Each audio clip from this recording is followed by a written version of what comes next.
The transmission crackled to life, slicing through the silence of the control room. "Mayday, Mayday, this is Colony X-37, requesting immediate assistance." A blood-curdling scream erupted, sharp and guttural, cutting off the voice mid-sentence. Then, nothing but static, cold, unrelenting static. The tech officer froze, fingers hovering over the console, the air suddenly thick with dread. Colony X-37 wasn't just another outpost. It was a forgotten experiment, a flicker of life on a barren moon. No one was supposed to survive there. No one was supposed to scream. The screen blinked red, the coordinates glaring back like an accusation. Something had gone terribly wrong, and now the silence was louder than the scream. Commander Voss stepped through the airlock, her boots crunching against the debris-strewn floor of Colony X-37. The silence was oppressive, broken only by the faint hum of her team's equipment. The colony, once a beacon of human ingenuity on the edge of known space, now felt like a tomb. The airlock doors had been sealed from the inside, a detail that sent a chill down her spine. Why would anyone lock themselves in? The interior was a scene of chaos. Overturned tables, shattered glass, and scorch marks marred the once pristine corridors. It looked as though the colonists had fought and lost against something, but what? There were no bodies, no signs of the 127 people who had called this place home. Only the remnants of their struggle remained, scattered like pieces of a puzzle no one could solve. Then there were the walls. Streaks of thick, gelatinous residue clung to the metal surfaces, glowing faintly under the team's helmet lights. It pulsed in a rhythm that seemed almost alive, shifting in color from a sickly green to a deep, unnatural violet. Voss reached out to touch it, but her second-in-command, Lieutenant Carr, grabbed her arm. "Commander, we don't know what that is. Could be toxic or worse." He was right, of course. They didn't have the equipment to analyze it on site, and bringing a sample back to the ship could be catastrophic. Still, the residue was everywhere, coating the walls, pooling in corners, even dripping from the ceiling like some grotesque form of rain. It didn't match any known substance in the database, and that made it all the more unsettling. As they moved deeper into the colony, the evidence of a violent struggle became harder to ignore. Bloodstains smeared the floors, though again, no bodies were found. Weapons lay scattered, some still clutched in the hands of the colonists, now gone. A data terminal flickered weakly in one room, its screen cracked and sputtering. Carr knelt to examine it, his gloved fingers tapping at the keys. "Last entry was 3 weeks ago," he said, his voice tight. Emergency protocols were activated, but the logs cut off mid-sentence. Whatever happened here, it happened fast. Voss clenched her jaw, her mind racing. Colonies didn't just vanish. People didn't just disappear, and yet, here they were, standing in the ruins of a place that should have been thriving.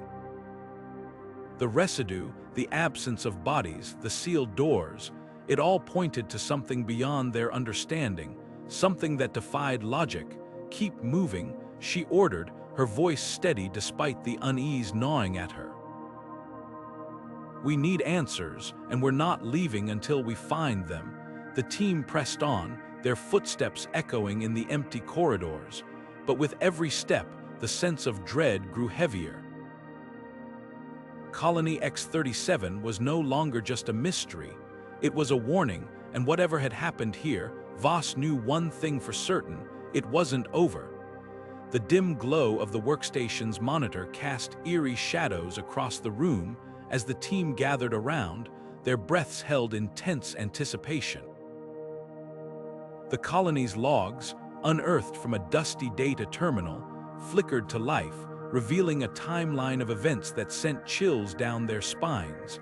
The first entries were mundane, routine reports on oxygen levels, supply shipments, and geological surveys. But as they scrolled further, the tone shifted. The colonists spoke of a discovery, something buried deep beneath the moon's icy surface. They called it Subject Gamma. At first, the logs described it as a scientific breakthrough, a dormant organism encased in a crystalline structure, unlike anything humanity had ever encountered. The colonists were ecstatic, believing they had stumbled upon the key to unprecedented technological and biological advancements. But as the entries progressed, the excitement turned to unease. The team read about strange symptoms among the researchers: headaches, hallucinations, and a creeping sense of paranoia. One entry, dated just a week before the colony went silent, stood out starkly. Subject Gamma is not inert. It's responding to us, it's adapting. The final log entry was brief but haunting. The words, scrawled in haste, were almost illegible. It's not what we thought. It's alive and it's changing us. We can't control it. We can't stop it. If anyone finds this, don't. The message cut off abruptly, leaving the team in stunned silence. What could have started as a hopeful scientific endeavor had clearly spiraled into something far darker. The logs hinted at experiments gone wrong, attempts to harness the organism's abilities that backfired catastrophically. The colonists spoke of physical changes: skin hardening into strange, crystalline patterns, eyes glowing faintly in the dark. Some even claimed the organism was communicating with them, not through words but through a deep, unsettling resonance in their minds. The team exchanged uneasy glances, the weight of the revelation settling over them like a suffocating fog. If the colonists had been altered, if the organism was still active, what did that mean for them? The moon's surface, once a desolate expanse of ice and rock, now felt alive, watching, waiting, and somewhere beneath their feet, Subject Gamma stirred, its intentions as inscrutable as its origins. The logs offered no clear answers, only warnings, but one thing was certain: the colony's fate was no accident. It was a tragedy born of curiosity, ambition, and something far more primal: the uncontrollable will of an entity that defied comprehension. The team knew they were standing on the edge of a precipice, and the next step could change everything. The air grew heavier as the team ventured further into the facility, the faint hum of dead machinery echoing through the corridors. It wasn't long before they stumbled upon a sealed doorway, its surface scarred with deep gashes that looked almost deliberate. With a reluctant hiss, the door slid open, revealing a scene that sent a chill through the group. This wasn't just another storage room or living quarters. It was a laboratory, and it was clear that something had gone terribly wrong here. The room was a mess. Shattered glass littered the floor, and overturned tables lay scattered like dominoes. The walls were lined with containment units, their thick glass fronts broken and jagged. The team's flashlights caught glimpses of strange, dried fluids splattered across the surfaces, their origins impossible to identify. But what struck them most was the absence of what should have been there. The containment units were empty. Whatever had been inside them, whatever the colonists had been studying, was gone. As they moved deeper into the lab, the evidence became more unsettling. Diagrams and notes were pinned to the walls, detailing dissections and experiments. They showed a creature unlike anything they'd ever seen, its biology defying any known classification. Limbs that seemed to shift and morph, a body capable of regenerating at impossible speeds. It was as if the colonists had been studying something that shouldn't exist. And then there were the tools. Surgical instruments lay abandoned on the counters, their edges crusted with a black, tar-like substance. It was clear the colonists had been cutting into the organism, trying to understand it. But judging by the state of the lab, it seemed the organism had other plans. One of the team members, Dr. Voss, picked up a crumpled piece of paper from the floor. It was a hastily scrawled note, the handwriting frantic and uneven. "It's not dead," it read. "It's never dead, it adapts, it learns it." The rest of the sentence was smeared, illegible. The words hung in the air like a warning, and for a moment, no one spoke. The team exchanged uneasy glances, the weight of what they were seeing settling over them. This wasn't just a lab accident. This was a breach, a catastrophic failure of containment, and whatever had been unleashed here, it was out there now, somewhere in the facility. The silence was broken by a faint sound, a scraping noise that seemed to come from the shadows just beyond the reach of their lights. Everyone froze, their breath catching in their throats. The sound came again, closer this time, and the team's flashlights swung toward it in unison, but there was nothing there, just the endless, oppressive darkness of the facility. Still, the feeling lingered, a creeping sense that they were no longer alone. Whatever had escaped the lab, it wasn't just a threat to the colonists. It was a threat to them, and it was watching. The faint noise was unmistakable, a low, guttural hum that seemed to reverberate through the cold metal walls of the colony's corridors. It wasn't the usual creak of aging infrastructure or the hum of failing machinery. This was something else, something alive. The team exchanged uneasy glances, their breath visible in the frigid air. Without a word, they decided to split up, each taking a different path through the labyrinthine hallways. The silence that followed was heavy, broken only by the distant drip of condensation and the occasional groan of the station's straining life support systems. Dr. Carr, the team's astrobiologist, moved cautiously down a dimly lit passage, her flashlight cutting through the gloom.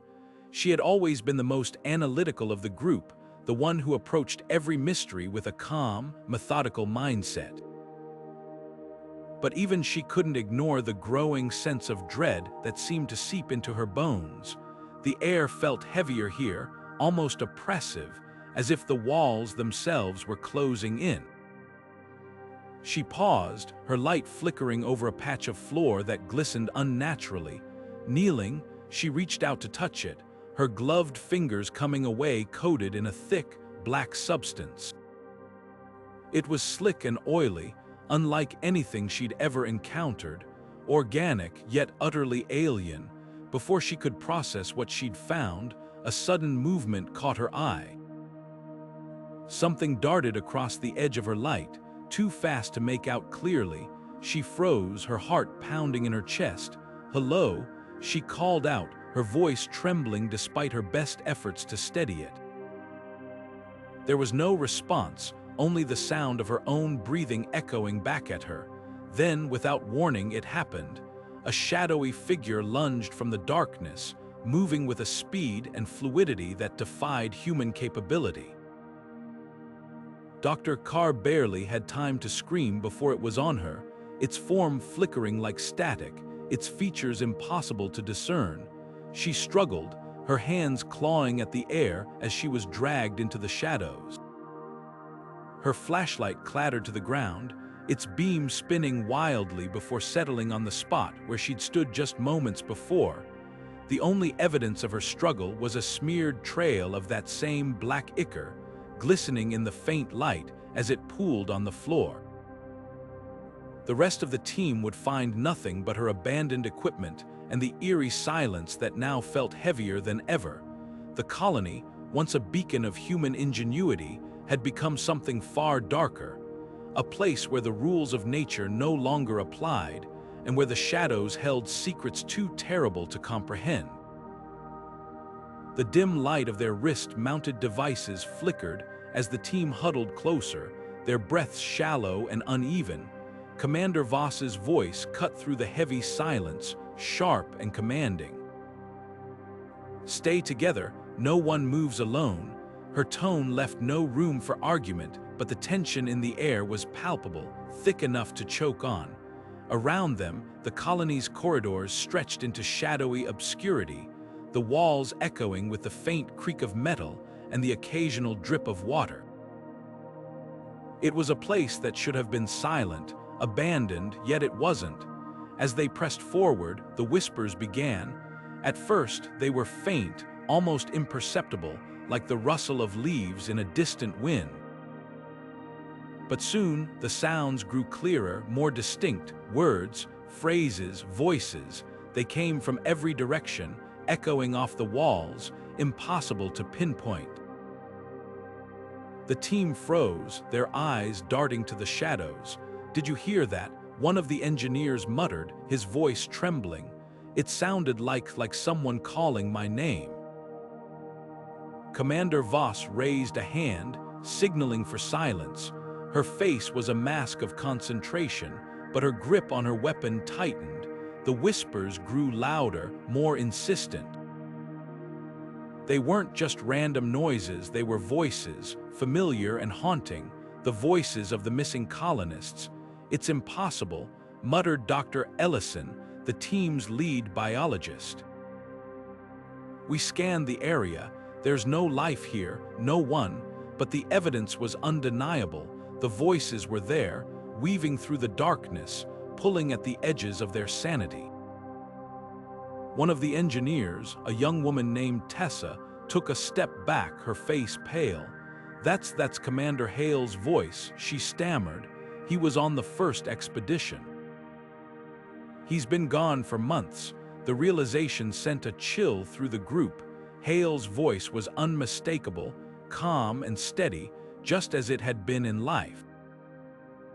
But now it was laced with something else, something cold and unnatural. "Turn back," it said, echoing down the corridor. "You don't belong here." The team exchanged uneasy glances, their resolve wavering. Commander Voss stepped forward, her voice firm but tinged with unease. "It's a trick, a malfunction in the colony's systems, maybe. Stay focused." But even she couldn't hide the flicker of doubt in her eyes. The whispers continued, growing louder, more urgent. They spoke of warnings, of dangers lurking just out of sight. They spoke of the colony's secrets, of things that should have stayed buried. As the team pressed on, the whispers seemed to follow, clinging to them like a second shadow. The tension was unbearable, each step a battle against the rising fear. The corridors felt narrower now, the walls closing in, the air grew colder, the lights flickering erratically, and then, as they rounded a corner, they saw it. A figure standing motionless at the end of the hallway. Its silhouette was human, but its features were obscured, swallowed by the darkness. For a moment, no one moved. Then, the figure spoke, its voice a distorted echo of someone they once knew. "You shouldn't have come back." The words hung in the air, heavy and final. The team stood frozen, caught between the urge to flee and the need to understand. But one thing was clear: the colony was far from empty, and whatever was here, it was waiting for them. The air was thick with tension as the team moved cautiously through the dimly lit corridors of the colony's central hub. Their footsteps echoed against the cold metal walls, a stark reminder of the silence that had swallowed this place. It was then that they heard it, a faint, trembling voice, barely audible over the hum of failing life support systems.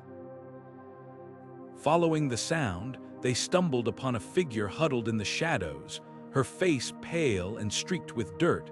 It was Mara, one of the colonists, though barely recognizable. Her eyes were wide, darting frantically as if searching for something unseen, and her hands clutched at the fabric of her tattered uniform. "Please," she whispered, her voice cracking with desperation. "You have to leave, you don't understand what's here." The team hesitated, torn between their mission to find answers and the raw fear etched into Mara's expression. She struggled to sit up, her breathing shallow and uneven. "It's not just the planet," she gasped. It's in us. It gets inside your head, changes you. Turns you into something else." Her words hung in the air, heavy with implication. Mara's hands trembled as she gestured toward the dark hallways beyond. "The others, they're not themselves anymore. I've seen it. It's like they're still there, but it's not them. They look at you, and you can see it in their eyes. They're waiting, watching, and if you stay too long, it'll happen to you too." Her voice broke, and she buried her face in her hands. "I tried to fight it. I tried, but I can feel it creeping in. Please, you have to go, before it's too late." The team exchanged uneasy glances, the weight of her warning settling over them like a suffocating fog. Mara's condition was undeniable, her incoherent ramblings, the way she flinched at every sound, the faint tremors that ran through her body. She was a living testament to the horrors they were only beginning to comprehend. But as they debated their next move, a sudden noise echoed from deeper within the colony, a low, guttural sound that sent shivers down their spines. Mara froze, her eyes widening in terror. "They're coming," she whispered, her voice barely audible. "You don't have much time." In that moment, the team faced a choice: press forward, risking infection and madness, or heed Mara's plea and abandon the mission entirely. But as the sounds grew louder, drawing nearer, it became clear that escape might no longer be an option. Whatever this organism was, it was relentless, and it was already among them. The air in the room grew heavy, the tension palpable as Mara's voice faltered. She opened her mouth to speak, her eyes wide with urgency, but the words never came. Instead, a guttural, inhuman sound escaped her throat. Her body jerked violently, her limbs contorting at impossible angles. The team froze, their breath caught in their chests, as if the universe itself had paused to witness the horror unfolding before them. Mara's skin began to ripple, dark veins surfacing like cracks in shattered glass. Her jaw unhinged with a sickening crack, her teeth elongating into jagged fangs. Her eyes, once filled with determination, now glowed with an eerie, unnatural light. The transformation was swift, yet it felt agonizingly slow, each second stretching into an eternity. Her screams turned to snarls, her humanity slipping away as something monstrous took its place. The team scrambled backward, their training momentarily forgotten in the face of pure terror. Equipment clattered to the floor as they tried to put distance between themselves and the thing that had once been Mara, but there was no escape. The creature lunged with terrifying speed, its movements unnaturally fluid, like a predator born of nightmares. Dr. Voss shouted orders, his voice cracking under the strain, but no one could move fast enough. The creature's claws slashed through the air, narrowly missing Lieutenant Hale as he dove to the side. Sparks flew as the creature struck a console, sending a shower of metal and wires cascading to the ground. The room was chaos, a cacophony of shouts, screams, and the deafening roar of the beast that had once been their colleague. Amid the chaos, Dr. Voss managed to grab a makeshift weapon, a jagged piece of metal from the shattered console. He swung it wildly, striking the creature across its twisted face. It recoiled, letting out a shriek that echoed through the cramped space, but it wasn't enough to stop it. The creature lunged again, its claws slicing through the air with deadly precision. In the midst of the fight, Lieutenant Hale caught a glimpse of Mara's face, or what was left of it. For a brief moment, her human features flickered through the monstrous distortion, her eyes filled with a silent plea. It was as if some part of her was still trapped within the horror, screaming for release, but the moment passed, swallowed by the creature's relentless fury. The team fought desperately, their movements fueled by a mix of fear and adrenaline, but it was clear they were outmatched. The creature was faster, stronger, and utterly devoid of mercy. As the seconds ticked by, the grim reality set in. This was no longer a mission to study the unknown. It was a fight for survival, and the odds were not in their favor. The room grew darker, the lights flickering as the creature tore through the equipment. Shadows danced on the walls, twisting and shifting like specters of the nightmare they now faced. The air was thick with the metallic tang of blood and the acrid smell of burning wires, and then, as suddenly as it had begun, the creature paused. Its head snapped toward the door, its glowing eyes narrowing as if sensing something beyond the room. For a moment, the team dared to hope that the nightmare might be over, but the creature let out a final, bone-chilling roar before turning back to them, its claws raised for the kill. The fight was far from over. The team scrambled through the narrow, jagged corridor, their breathing ragged and uneven. The sounds of their pursuers echoed behind them, a cacophony of clicking and guttural growls that seemed to close in with every step. Just as they rounded a corner, one of the members, Carr, let out a sharp cry.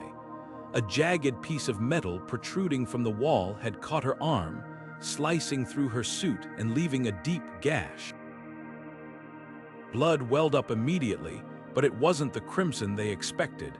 Instead, a thick, inky black substance oozed from the wound, its unnatural sheen catching the dim light of their flashlights. The group froze for a moment, their eyes locked on Carr's arm. The black ichor seemed to pulse faintly, as if alive, and the edges of the wound were already darkening, the skin around it turning a sickly gray. It was the same substance they'd seen coating the walls, pooling in the shadows, and dripping from the creatures that had attacked them earlier. The realization hit them like a punch to the gut. This wasn't just a wound. It was the beginning of something far worse. "We need to move," their leader, Marcus, barked, snapping them out of their shock. Now, he grabbed Carr's uninjured arm and pulled her forward, but the damage was done. The infection was already spreading, and they all knew what that meant. The colony's logs had hinted at it. The black ichor wasn't just a byproduct of the creatures. It was the infection itself, a living, invasive force that consumed everything it touched. And now it had found its way into one of their own. As they ran, Carr's breathing grew labored, her steps faltering. The others exchanged uneasy glances, their fear palpable. They'd seen what happened to those who succumbed to the infection. The transformation was swift, brutal, and irreversible. The colonists who had fallen victim to it became something else entirely, hollowed-out shells driven by an alien instinct. And now, Carr was walking the same path. The weight of their situation pressed down on them as they reached a temporary safe zone, a small storage room with a heavy door they could barricade. Once inside, Marcus turned to Carr, his expression grim but determined. "We need to clean the wound," he said, though his tone betrayed his doubt. They all knew it was futile. The infection wasn't something you could wash away. It was part of her now, burrowing deeper with every passing second. Carr slumped against the wall, her face pale and sweaty. "It's too late," she murmured, her voice trembling. "I can feel it moving." Her words sent a chill through the group. They'd fought so hard to survive, to escape the horrors of the colony, but now the enemy was among them. And it was only a matter of time before it turned Carr into one of the things they'd been running from. The room fell silent, the only sound the faint hum of the colony's failing systems. Each of them knew what came next, but none of them wanted to say it aloud. The infection didn't just kill, it transformed, and if they didn't act soon, Kara would no longer be Kara. She would become a threat to them all. Commander Voss stood in the dimly lit corridor, her hands trembling as she gripped the keycard to the quarantine chamber. The decision weighed on her like a planet's gravity, pressing down with an unbearable force. The injured crew member, a young engineer named Jaren, sat slumped against the wall, their breathing ragged and uneven. Blood seeped through the makeshift bandage wrapped around their arm, the wound already showing signs of something far more sinister than a simple injury. Voss knew what had to be done, but that didn't make it any easier. "Please, Commander," Jaren's voice cracked, their eyes wide with fear. "I'm still me. I'm still here, don't do this." Their words were desperate, pleading, and for a moment Voss hesitated. She had known Jaren since the beginning of the mission. Their quick wit, their unwavering optimism, their determination to make the colony thrive. But now, all of that was slipping away, replaced by something she couldn't control. The infection, whatever it was, had spread faster than anyone could have predicted. What started as a minor injury during a routine repair had spiraled into something monstrous. The wound had turned black, the veins around it pulsing with an unnatural rhythm. Jaren's skin had begun to pale, their eyes clouding over with a faint, sickly glow. The others had already started to keep their distance, whispering among themselves, their fear palpable. Voss couldn't risk the rest of the crew. She couldn't risk the colony. With a deep breath, she swiped the keycard, and the heavy door to the quarantine chamber slid open with a low hiss. Jaren's protests grew louder, more frantic, as Voss and two other crew members helped them to their feet. "You can't do this, I'm not one of them, I'm not." Their voice echoed down the corridor, a raw, human plea that cut through the sterile silence of the ship. But as they stepped into the chamber, something changed. Jaren's voice shifted, the words slurring together, their tone deepening into something guttural, inhuman. Voss froze, her heart pounding as she watched their body convulse, their fingers curling into claws. The transformation had begun, and there was no turning back. She slammed the door shut, locking it with a final, decisive click. From inside the chamber, the distorted cries continued, but they no longer sounded like Jaren. They were something else, something alien, something dangerous. Voss leaned against the door, her breath coming in short, shallow gasps. She had made the right decision, hadn't she? The colony's survival depended on it, but as the cries grew louder, more agonized, she couldn't shake the feeling that she had just sealed away a part of herself too. The weight of leadership had never felt heavier. The discovery of the logs sent a chill through the team. Each entry painted a grim picture of the colony's unraveling, a slow and deliberate collapse into chaos. The colonists had not merely been infected, they had been absorbed. The organism wasn't just a parasite, it was something far more sinister. It was a hive mind, a collective consciousness that infiltrated its hosts, rewired their thoughts, and turned them into extensions of itself. The logs spoke of people who no longer recognized themselves, their memories rewritten, their identities erased. One entry described a man who insisted he had never been married, even as his wife stood pleading before him, her face twisted in despair. Another spoke of children who forgot their parents, their laughter replaced by cold, mechanical obedience. The hive mind didn't just control its hosts, it consumed them. It didn't need to kill to survive, it thrived by erasing individuality, replacing it with a singular, unified purpose. The colonists became puppets, their strings pulled by an unseen force that permeated every corner of the settlement. The logs grew increasingly fragmented, the handwriting devolving into frantic scribbles, as the writers themselves succumbed to the organism's influence. One final entry stood out, scrawled in jagged letters across the page. "It's not in us, it is us." The team realized the true horror of the situation. The organism wasn't an invader, it was a conqueror. It didn't just infect the body, it colonized the mind, reshaping its victims into a single, cohesive entity. The colonists hadn't died, they had been transformed, their humanity stripped away and replaced by something cold, alien, and utterly devoid of empathy. The hive mind's reach extended beyond the physical, infiltrating every thought, every memory, every shred of identity. It was a predator unlike anything they had ever encountered, a force that didn't just kill its prey, but absorbed them entirely. As the team pieced together the logs, a troubling question emerged. How far had the hive mind spread? Was it confined to the colony, or had it already breached the perimeter? The thought sent a wave of unease through the room. If the organism could rewrite memories, how could they trust their own? How could they be sure they weren't already under its influence? The air grew heavy with tension, the weight of the discovery pressing down on them like a physical force.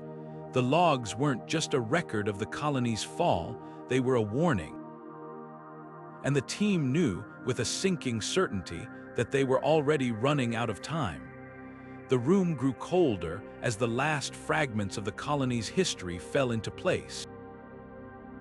The team stood in silence, their breaths visible in the dim light, the weight of what they'd uncovered pressing down on them like the walls of the ancient structure around them. And then, without warning, the lights flickered, a low hum echoed through the corridors, followed by a sharp crack as the power grid failed. Darkness swallowed the colony whole. Panic surged through the group as flashlights clicked on, their beams cutting through the black like fragile lifelines. The backup generators should have kicked in by now, one of the engineers muttered, her voice trembling. This isn't right. The team scattered, some rushing to the control room, others fumbling with tools to manually restore power. But as they worked, the shadows around them seemed to shift, stretching and twisting in ways that defied logic. It started subtly, a flicker of movement in the corner of an eye, a faint whisper that couldn't be traced.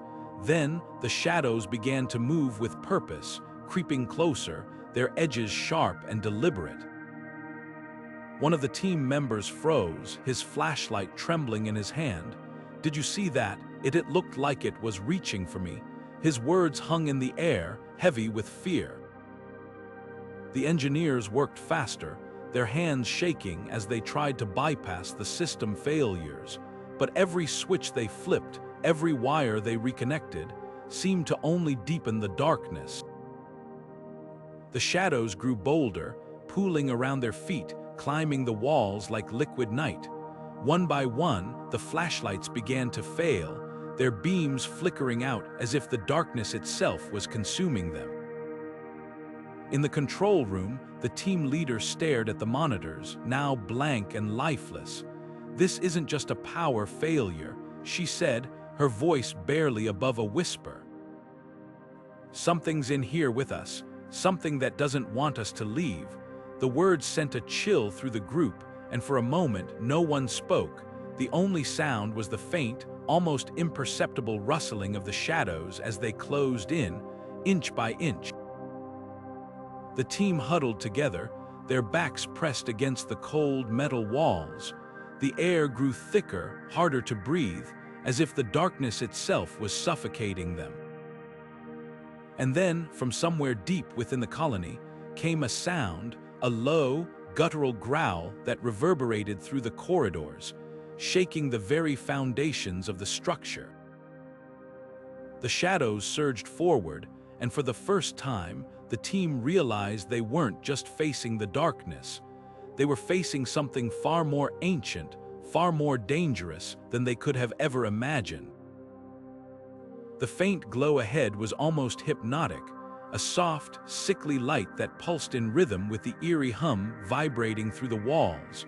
It drew them forward, step by cautious step, until they found themselves standing at the threshold of the colony's reactor core. What they saw stopped them cold. The once sterile, metallic chamber had been transformed into something organic, alive. Pulsating tendrils, thick and veined, stretched across the walls like roots, their surfaces glistening with a strange, wet sheen. The air was heavy, almost suffocating, saturated with the metallic tang of iron and the faint, acrid scent of decay, and beneath it all, the sound, a deep, resonant thrum that echoed like the heartbeat of some colossal beast. The reactor core, the very heart of the colony's power supply, had been overtaken. The organism's central hive pulsed with a life of its own, its tendrils writhing slowly, almost as if they were aware of the intruders. The light they emitted was faint but unrelenting, casting long, shifting shadows that danced across the walls.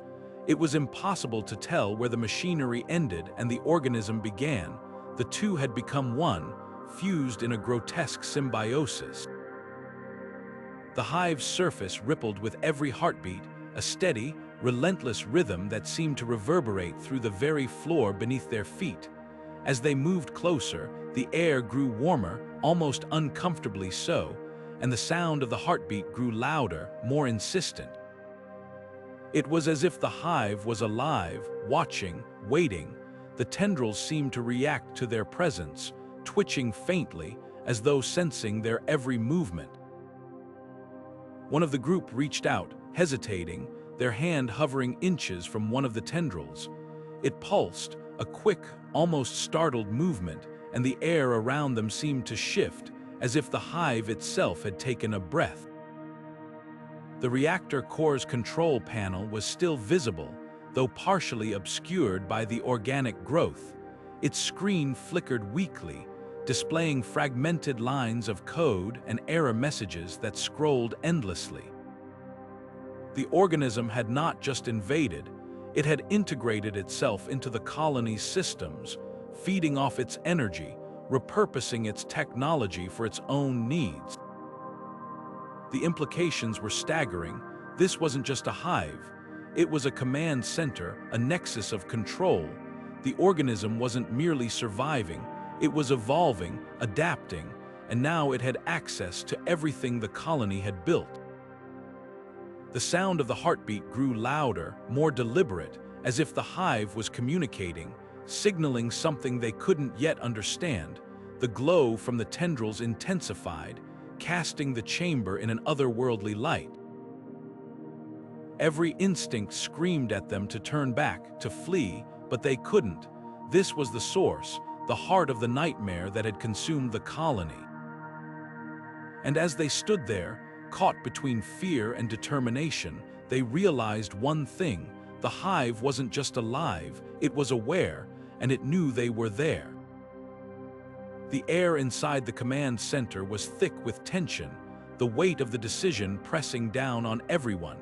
Mara's voice lingered in the room, her warning about the hive's intelligence and capacity for retaliation still fresh in their minds. Commander Voss stood at the head of the table, his jaw set, eyes scanning the faces of his team. "We don't have a choice," he said firmly, his voice cutting through the silence. "If we don't destroy the hive, the infection will spread. It's already moving faster than we anticipated. This isn't just about survival, it's about containment." Dr. Ilara Tan, the colony's lead biologist, leaned forward, her fingers steepled in front of her. "With all due respect, Commander, we're dealing with something we don't fully understand," she said, her tone measured but urgent. "The hive isn't just a mindless organism, it's adaptive, almost sentient. Destroying it might provoke a response we can't predict. We've seen how it reacts to threats. It doesn't just defend itself. It retaliates, and it does so with precision." Across the table, Lieutenant Jace Wren, the team's tactical specialist, shook his head. I get the risks, but what's the alternative? Wait until it overruns us. We're running out of time. Every hour we delay gives the hive more time to spread its spores, infect more of the colony. We can't afford to second-guess this. Mara, standing near the back of the room, crossed her arms, her expression tense. "You're not listening," she said, her voice low but sharp. "I've been inside that hive. I've felt it. Its thoughts, its awareness. It's not just reacting, it's learning. If we attack it head-on, it won't just strike back, it'll adapt. It'll find a way to make us regret it." Her words hung in the air, a chilling reminder of the hive's capabilities. Voss exhaled sharply, his frustration evident. "So what's your solution? We can't just sit here and hope it decides to leave us alone. We're talking about an organism that's already killed half of our exploration team. If we don't act now, we're signing our own death warrants." Ilara hesitated, her gaze flickering between Voss and Mara. "There might be another way," she said slowly. "If we can disrupt the hive's communication network, its neural pathways, we might be able to disable it without provoking a full-scale attack. It's risky, but it's less likely to trigger an immediate retaliation." The room fell silent again as the team weighed the options. The stakes were impossibly high, and every path forward seemed fraught with danger. Voss clenched his fists, his mind racing. "If we go with your plan, Ilara, how long will it take, and what happens if it fails?" Ilara met his gaze, her expression resolute.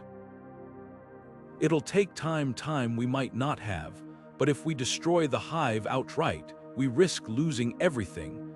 This isn't just about survival, Commander, it's about understanding. If we can learn how it operates, we might stand a chance against it. If we destroy it now, we'll never know what we're really up against." The debate raged on, each argument more compelling than the last. But as the minutes ticked by, the team knew they were running out of time to decide. The hive was growing, spreading, and every second they spent arguing brought them closer to the brink of disaster. The question wasn't just what to do, it was whether they could afford to make the wrong choice. The air grew heavy with tension as the team huddled behind a crumbling concrete barrier, their hands trembling as they set the charges. The faint hum of the hive seemed to grow louder, as if it sensed their presence. They exchanged uneasy glances, knowing this was their last chance to destroy the colony and stop the infection from spreading. But just as they armed the final explosive, the hive let out a guttural roar, and the ground beneath them began to tremble. From the shadows, figures emerged, once human, now twisted beyond recognition. Their movements were unnervingly precise, their hollow eyes locked onto the team with a predatory focus. The swarm moved as one, a terrifying testament to the hive's control over its infected hosts. Before anyone could react, the first wave descended. A colonist lunged at Marcus, his movements a blur of unnatural speed. Marcus barely managed to sidestep, firing his pulse rifle in a frantic burst. The rounds tore through the infected man's chest, but he barely staggered, his body driven by something far beyond human pain. Ellie shouted a warning as another group closed in from the left, their claw-like hands outstretched. She fired her sidearm, but the swarm was relentless, their numbers overwhelming. The team scrambled to form a defensive line, but it was clear they were outmatched. The hive's coordination was unlike anything they'd ever seen. The infected didn't just attack, they strategized, flanking the team and cutting off their escape routes. Every move the team made was countered, as if the hive could anticipate their thoughts. In the chaos, Dr. Voss stumbled, her leg caught in a jagged piece of debris. She cried out as an infected woman lunged at her, teeth bared. Marcus dove to shield her, but the swarm was already closing in from all sides. The explosives were still in place, but the detonator was out of reach, lying just beyond the barrier. Time was running out, and the team was being pushed to their limits. Each second felt like an eternity as they fought to survive, their breaths ragged, their bodies battered. But even as the odds stacked against them, a spark of determination flickered in their eyes. They knew what was at stake, not just their lives, but the fate of everyone who depended on them. The Hive had underestimated their will to fight, and that might just be the mistake that gave them a chance. As the swarm closed in, the team braced themselves for what might be their final stand. The detonator was still within reach, but so was the Hive's wrath. The question wasn't whether they could survive, it was whether they could survive long enough to finish what they started. The air grew thick with tension as the team pressed deeper into the Hive, the walls pulsating with an unnatural rhythm. The sound of their boots against the damp, organic floor echoed faintly, but it was soon drowned out by the skittering of unseen creatures closing in from all sides. One by one, the team members began to fall. Lieutenant Harrow was the first, his scream cut short as a shadowy figure dragged him into the darkness. Ensign Kova followed moments later, her weapon clicking empty as she vanished beneath a swarm of writhing tendrils. Each loss was a blow, but the mission demanded they press on. Commander Voss clenched his jaw, his mind racing. The explosives were their last hope, the only way to ensure the Hive's destruction and prevent the infection from spreading.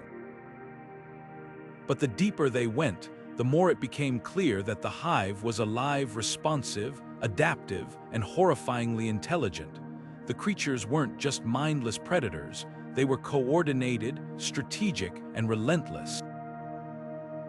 When Sergeant Tannis fell next, her bio-reader flashing red with infection, Voss knew they were running out of time.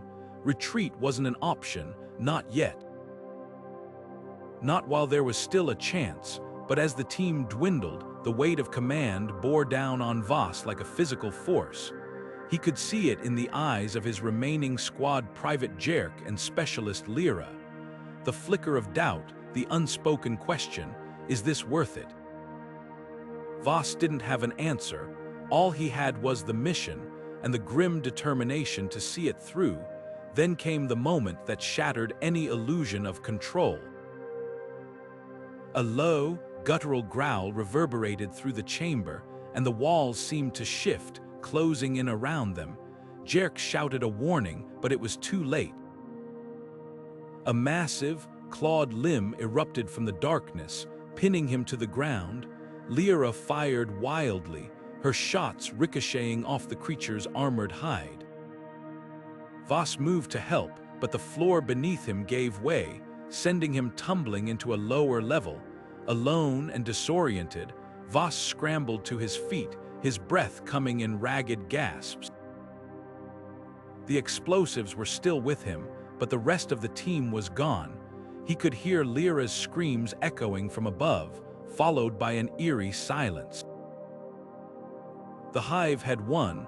There was no time to mourn, no time to second-guess.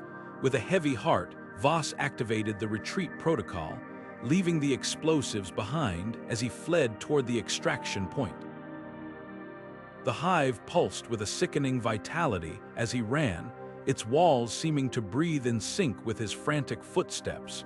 He couldn't shake the feeling that it was watching him, that it had allowed him to escape. As the shuttle's engines roared to life, Voss stared out at the Hive, now just a distant shadow against the barren landscape. The mission had failed, but the war wasn't over. Somewhere, deep within that living nightmare, the explosives remained, a silent, ticking reminder of what could have been. And as the shuttle ascended, Voss couldn't help but wonder if the Hive had let him go for a reason. If somehow it had already won.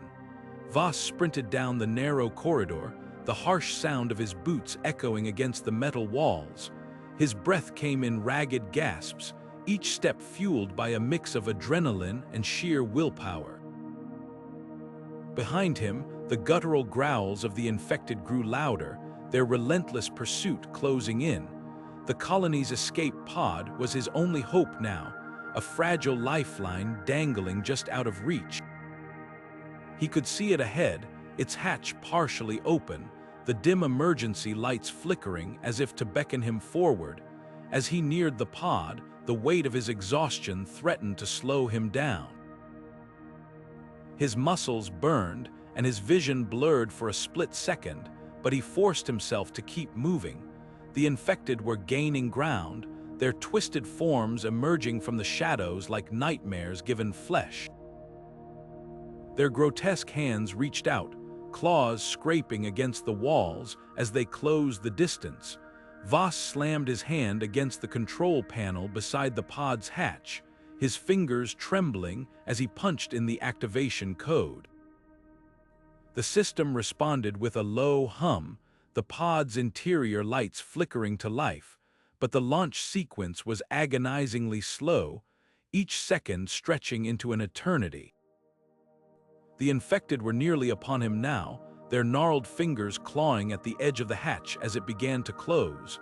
He threw himself inside, slamming the hatch shut just as one of the infected lunged forward, its grotesque face pressing against the reinforced glass. The pod systems whirred to life, the countdown beginning, but the infected weren't giving up. They hammered against the pod's exterior, their claws leaving deep scratches in the metal as they tried to pry their way in. Voss could feel the vibrations through the floor, the sickening sound of their desperation filling the small space. The countdown reached its final seconds, and Voss gripped the control panel tightly, his knuckles white. The pod's engines roared to life, the force of the launch pressing him into his seat. For a moment, it seemed like the infected might hold on, their claws digging deeper into the pod's hull. But then, with a deafening roar, the pod broke free, tearing away from the colony and into the void of space. As the infected were left behind, their twisted forms shrinking into the distance, Voss allowed himself a moment to breathe. But even as the pod hurtled toward safety, he couldn't shake the image of their faces pressed against the glass, their eyes filled with something that almost looked like hunger. He had escaped for now, but the colony's dark secrets and whatever had driven its inhabitants to such madness were far from over. The pod shuddered violently as it detached from the colony's docking bay, the engines roaring to life with a deafening whine. Voss gripped the armrests, his knuckles white, as the infected surged forward, their grotesque forms clawing at the closing airlock doors. The last thing he saw before the bay doors sealed shut was a single hand, pale and trembling, reaching out as if to pull him back into the nightmare he just escaped. The pod lurched upward, the force pressing him into his seat, and through the small viewport, he watched the colony shrink into a speck against the vast, indifferent void of space. His breath came in ragged gasps, his mind racing to process what had just happened. The colony, his home, his mission, his failure, was gone. The faces of those he'd left behind flashed in his mind.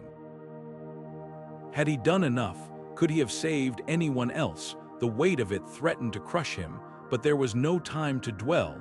The pod systems hummed steadily, a stark contrast to the chaos he just fled. He leaned forward, scanning the controls, ensuring everything was functioning as it should. Then, a crackle, static filled the small cabin, sharp and sudden, making him flinch. Voss froze, his hand hovering over the comm panel. The static grew louder, more insistent, until it resolved into a voice, low, distorted, and dripping with malice. "You can't escape us," it said, each word stretched and warped, as though spoken through a mouth that wasn't quite human. Voss stared at the speaker, his stomach twisting. The voice wasn't coming from the colony, It wasn't coming from any known frequency. It was as if the void itself had found a way to speak. He slammed his palm against the comm panel, silencing the transmission, but the words lingered, echoing in his mind. Who or what had sent that message? Were the infected somehow still connected to the colony, even now? Or was this something far worse, a force beyond his understanding, waiting out here in the darkness? The pod's instruments offered no answers, only the cold, unyielding data of their trajectory. He was alone, hurtling through an empty expanse with no destination, no plan, and no way to know what horrors might be waiting for him out there. The stars outside the viewport offered no comfort, their distant light a reminder of how small, how insignificant he truly was. He leaned back in his seat, his hands trembling, and closed his eyes. But even in the silence, he couldn't shake the feeling that he was being watched. That voice, those words hadn't been a warning, they'd been a promise. And as the pod drifted further into the unknown, Voss couldn't help but wonder if escape had ever truly been an option. Voss stepped through the airlock, her boots clanking against the metal floor of the main ship. The sterile hum of the engines was a stark contrast to the eerie silence of the colony she just left behind. But the moment the crew saw her, their faces twisted into expressions of dread. Her suit was scuffed, her breathing ragged, and the look in her eyes haunted, distant, sent a chill through the room. One of the crew, a young engineer named Jaren, was the first to speak. "What happened down there?" he asked, his voice trembling. Voss opened her mouth to answer, but before she could, the ship's medic, Dr. Ilara, stepped forward, holding up a scanner. "We need to run a full bioscan," she said firmly. "You've been exposed to whatever's on that planet. We can't risk bringing it aboard." Voss shook her head, her voice steady but edged with frustration. "I'm clean. I checked myself 3 times before I even reached the airlock. Whatever's down there, it's not contagious, at least not in the way you're thinking." The room erupted into murmurs. Some of the crew backed away, their faces pale, while others leaned in, desperate for answers. Captain Arlen, a seasoned leader with a reputation for making tough calls, stepped forward. "Voss," he said, his tone calm but commanding, "you've seen things none of us can even imagine. If there's even a chance you're carrying something back with you, we need to know." For the safety of everyone on this ship, Voss met his gaze, her jaw tightening. "I get it, I do, but locking me up won't solve anything. What's down there?" "It's not a virus, it's not something you can scan for, it's different, alive, but not in any way we understand." The crew exchanged uneasy glances. Dr. Ilara crossed her arms, her skepticism evident. "You're saying it's some kind of entity, something sentient?" Voss hesitated, searching for the right words. "I don't know what it is, but it's aware, it's watching, and it knows we're here." The weight of her words hung in the air, thick and suffocating. For a moment, no one spoke. Then Jaren broke the silence. "So what do we do? If it's not something we can fight or quarantine, how do we protect ourselves?" Voss looked at him, her expression grim. "We don't, not in the way you're thinking. This isn't about containment. It's about survival, and right now, the only thing we can do is figure out what it wants before it decides we're no longer useful." The crew fell silent again, the gravity of her words sinking in. Captain Arlen rubbed his temples, clearly weighing their options. "All right," he said finally. "We'll hold off on quarantine for now, but Voss, you're under constant observation, and if there's even a hint of something wrong, we're locking you down." "Understood," Voss nodded, her relief tempered by the knowledge that this was far from over. The crew dispersed, their unease palpable, leaving her alone in the corridor. She stared at the scanner in her hand, the green light confirming what she already knew. She was clean, but as she glanced at the flickering lights above, she couldn't shake the feeling that something, or someone, was watching. And it wasn't just the crew. The sterile hum of the medical bay provided little comfort as Voss stared at the results flickering on the screen. No infection. No anomalies. Nothing to explain the chills that crept up her spine, or the faint, almost imperceptible whispers that seemed to echo in the recesses of her mind. The scans were clear, but her mind told a different story. She clenched her fists, her nails digging into her palms as if the pain could ground her in reality. But reality felt like it was slipping through her fingers. It had started subtly at first, a flicker of movement in the corner of her eye when no one was there. A faint murmur she couldn't place, like a voice carried on the wind from a distant star. At first, she dismissed it as fatigue, the kind of exhaustion that comes from weeks spent in the void, far from the warmth of a sun. But then the whispers grew louder, more insistent. They weren't words she could understand, but they carried a weight, a presence that made her skin crawl. And the visions, they came in flashes, brief and disorienting. She'd see the colony's ruins, not as they were now, but as they had been in those final days. The screams, the fire, the shadows that moved when nothing should have been alive to cast them. She glanced over her shoulder, her heart pounding as she half expected to see one of those shadows lurking behind her. But the bay was empty, save for the cold, lifeless equipment. She couldn't tell the crew, not yet. They were already on edge, the tension aboard the ship palpable as they drifted further into the unknown. If they knew she was hearing voices, seeing things, they'd think she was losing it. Or worse, they'd think she was a threat. And on a ship this small, in the middle of nowhere, threats were dealt with swiftly and without mercy. Voss forced a deep breath, steadying herself. She had to keep it together, for now, she'd play the part of the stoic medic, the one who could patch them up and keep them going. But as she turned off the scanner and stepped into the corridor, the whispers followed her. They weren't just in her head anymore, they seemed to seep into the walls, the air, the very fabric of the ship. And deep down, she knew this wasn't just exhaustion or stress. Something had found her, something that shouldn't exist, and it wasn't going to let her go. The silence aboard the ship was shattered by the sharp, insistent ping of a new distress signal. This time, it wasn't from the colony they'd left behind. It was coming from a nearby research station, barely a day's journey away.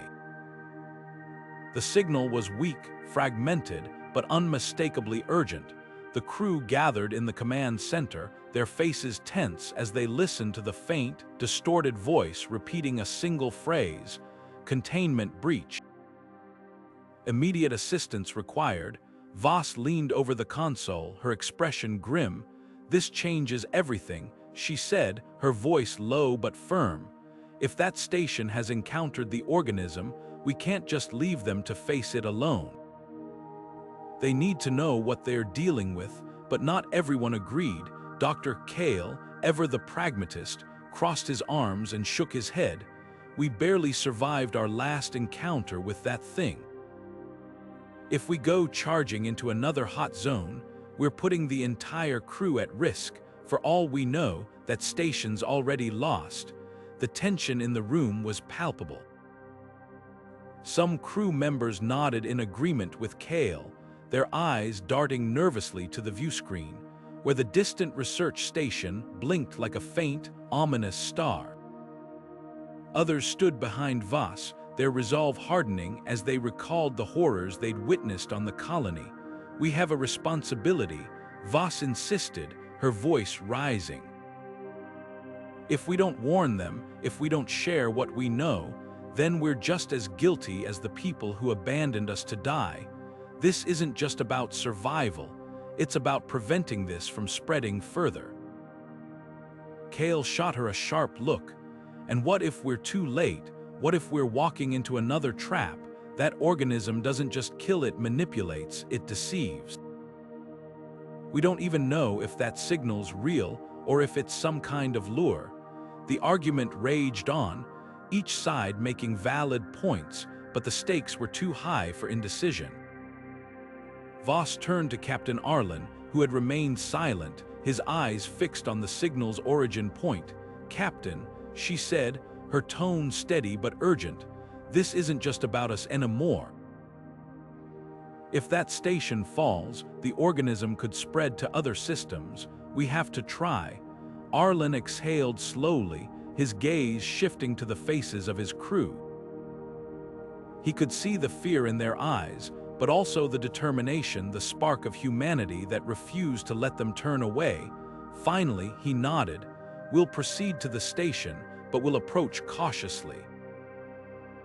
Full scans, no direct contact until we know what we're dealing with, and if things go south, we pull back, understood?" The crew murmured their agreement, though the tension didn't dissipate. As the ship altered course, the weight of their decision hung heavy in the air. The research station loomed closer on the screen, its darkened silhouette a silent reminder of the unknown dangers waiting for them. Voss stared at it, her fists clenched. She knew the risks, but she also knew they couldn't afford to do nothing. Somewhere out there, lives were hanging in the balance, and the stakes were far greater than any one crew's survival. The research station loomed ahead, its metallic frame glinting faintly in the dim light of the system's dying star. As the team stepped inside, a chill ran through them, not just from the cold, but from the uncanny familiarity of it all.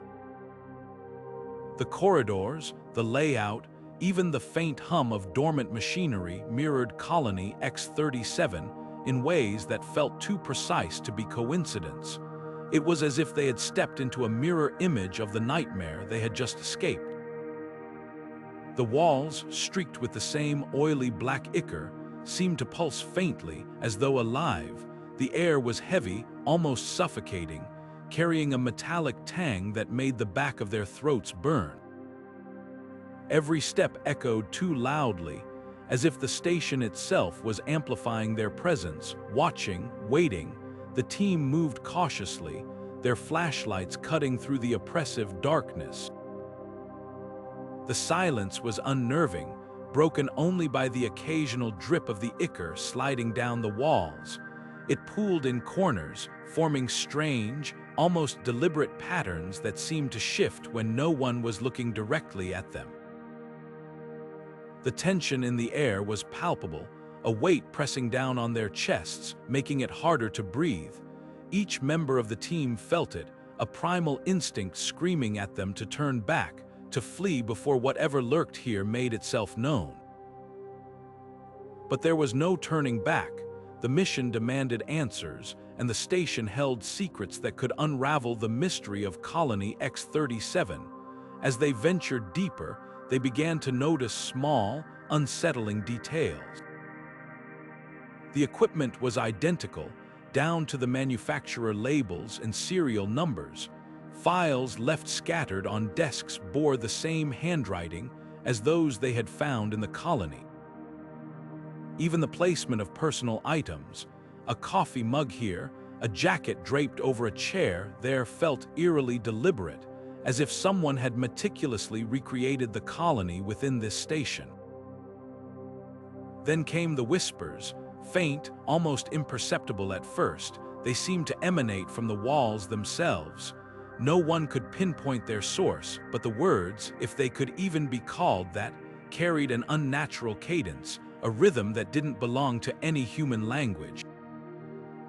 Some of the team swore they heard their names, spoken in voices they recognized but couldn't quite place.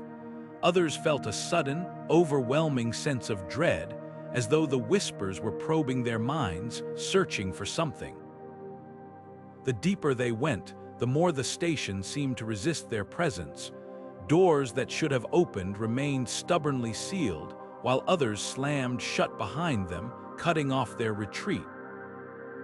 The lights flickered sporadically, casting long, distorted shadows that danced just out of sight, and always there was the ichor oozing from cracks in the walls, pooling on the floor as if the station itself was bleeding. By the time they reached the central lab, the team was on edge, their nerves frayed. The lab was the heart of the station, and it was here that they hoped to find answers. But as they stepped inside, the whispers grew louder, more insistent, and the walls seemed to close in around them. The air grew colder, and the tension reached a breaking point. Something was here with them, something ancient and malevolent, and it had been waiting for their arrival. The station wasn't just similar to Colony X-37, it was connected, a piece of a larger, horrifying puzzle. And whatever lurked within it was far from finished with them. The dim glow of their flashlights flickered across the metallic walls as the crew moved cautiously through the labyrinthine corridors of the colony. Tensions were high, the air thick with the unspoken fear that they might not be alone. Commander Voss led the group, her voice steady as she divided them into smaller teams to cover more ground. "We need to find anyone still alive," she said, her tone firm but laced with something else, an edge of unease that hadn't been there before.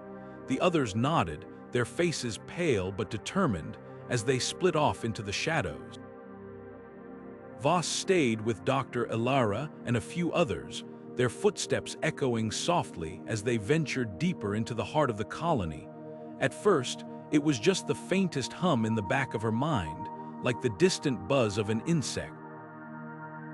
She brushed it off as exhaustion, the weight of the mission pressing down on her, but then it grew louder, more insistent, a chorus of voices that seemed to come from everywhere and nowhere all at once. They weren't speaking words, not exactly, but the intent was clear. It was a call, a pull, something ancient and vast reaching out to her. She tried to focus, to keep her mind sharp, but the whispers seeped into her thoughts like a slow poison. Her vision blurred at the edges, and for a moment, she thought she saw movement in the shadows, shapes that didn't belong, figures that seemed to shift and twist as if made of smoke. She blinked hard, shaking her head, but the visions didn't go away.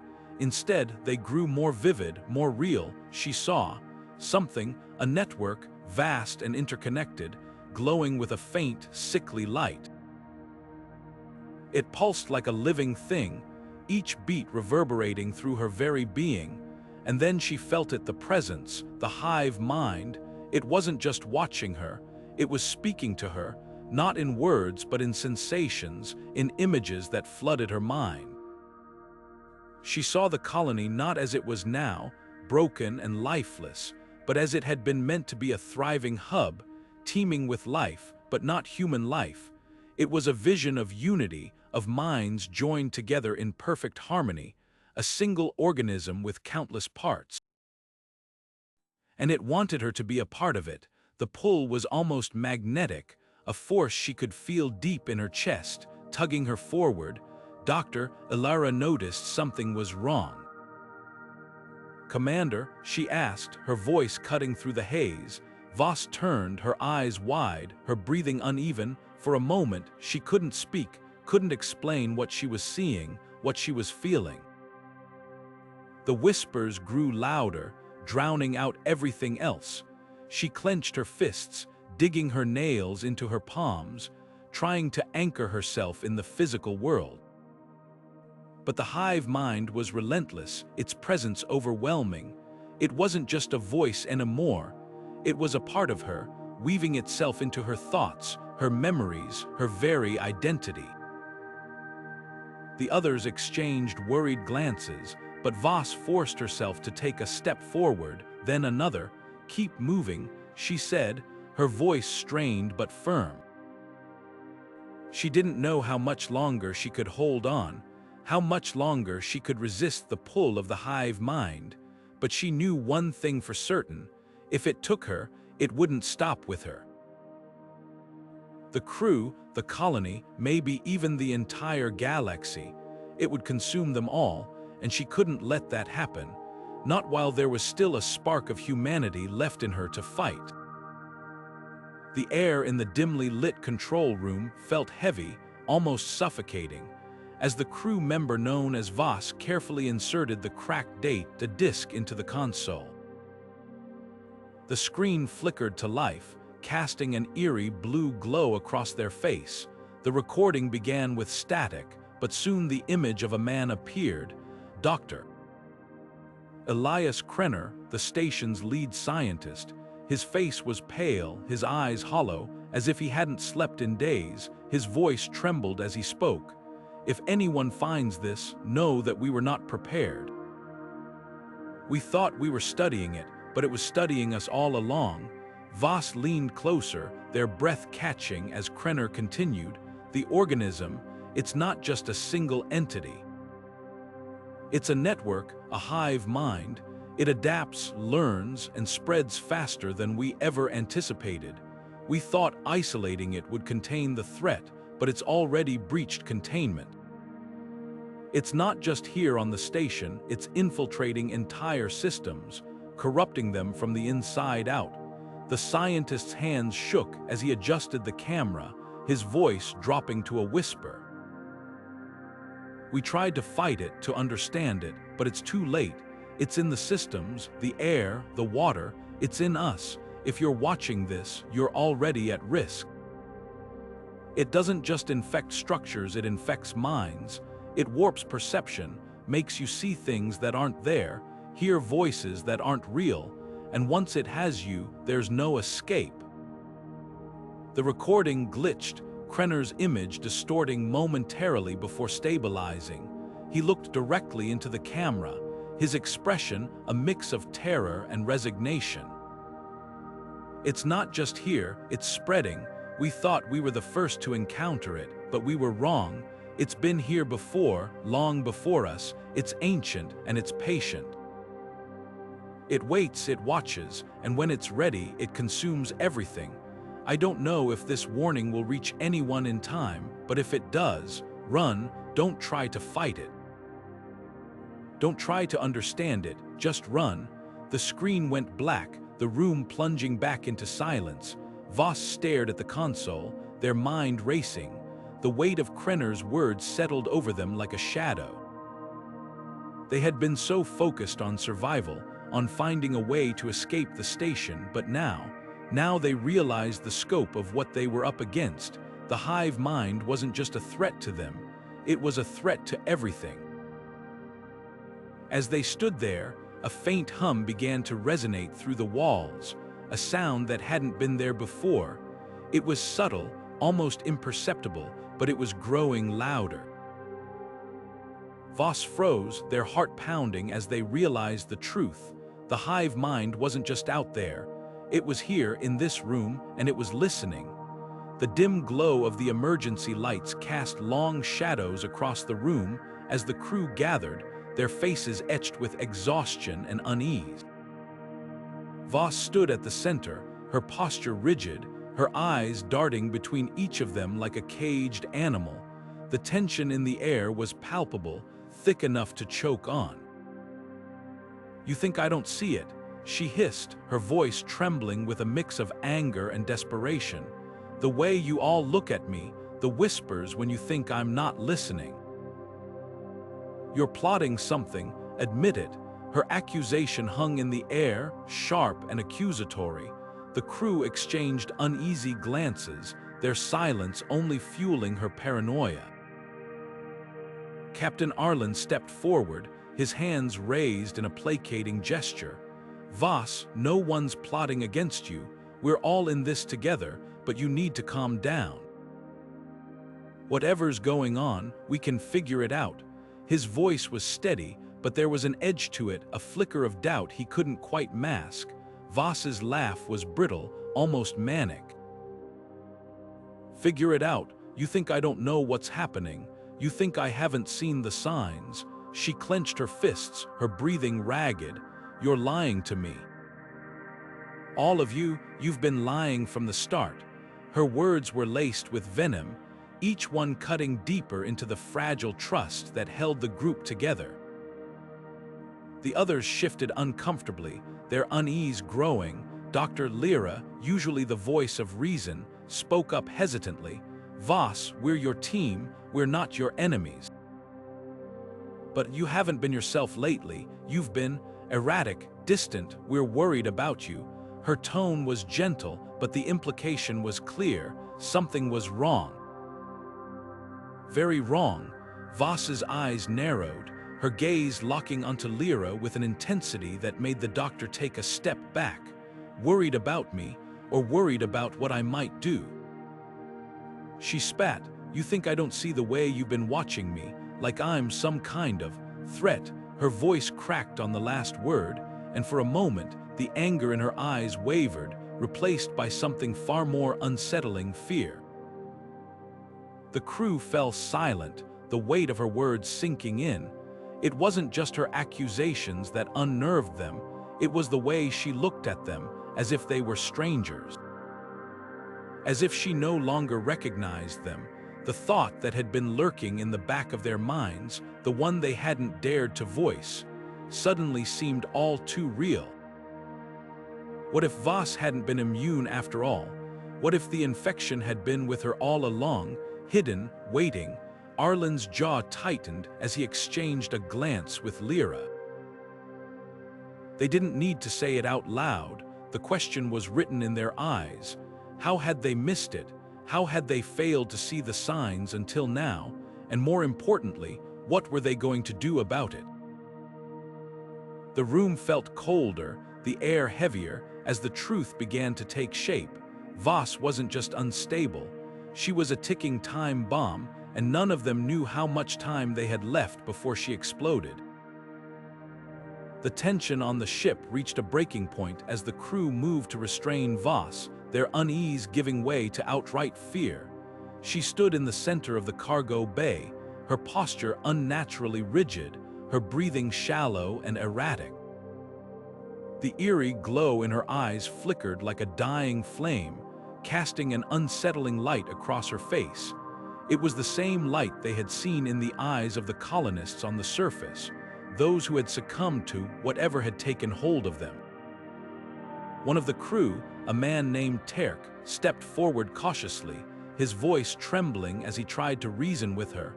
"Voss, we just need to make sure you're okay. Let us help you," but his words seemed to fall on deaf ears. Her head tilted sharply, her gaze locking onto his with an intensity that made him stumble back. Before anyone could react, she lunged, moving with a speed and strength that defied logic. Terk barely had time to raise his arms in defense as Voss slammed into him, sending him crashing into a stack of storage crates. The sound of metal crumpling echoed through the bay, and for a moment, the crew froze in shock.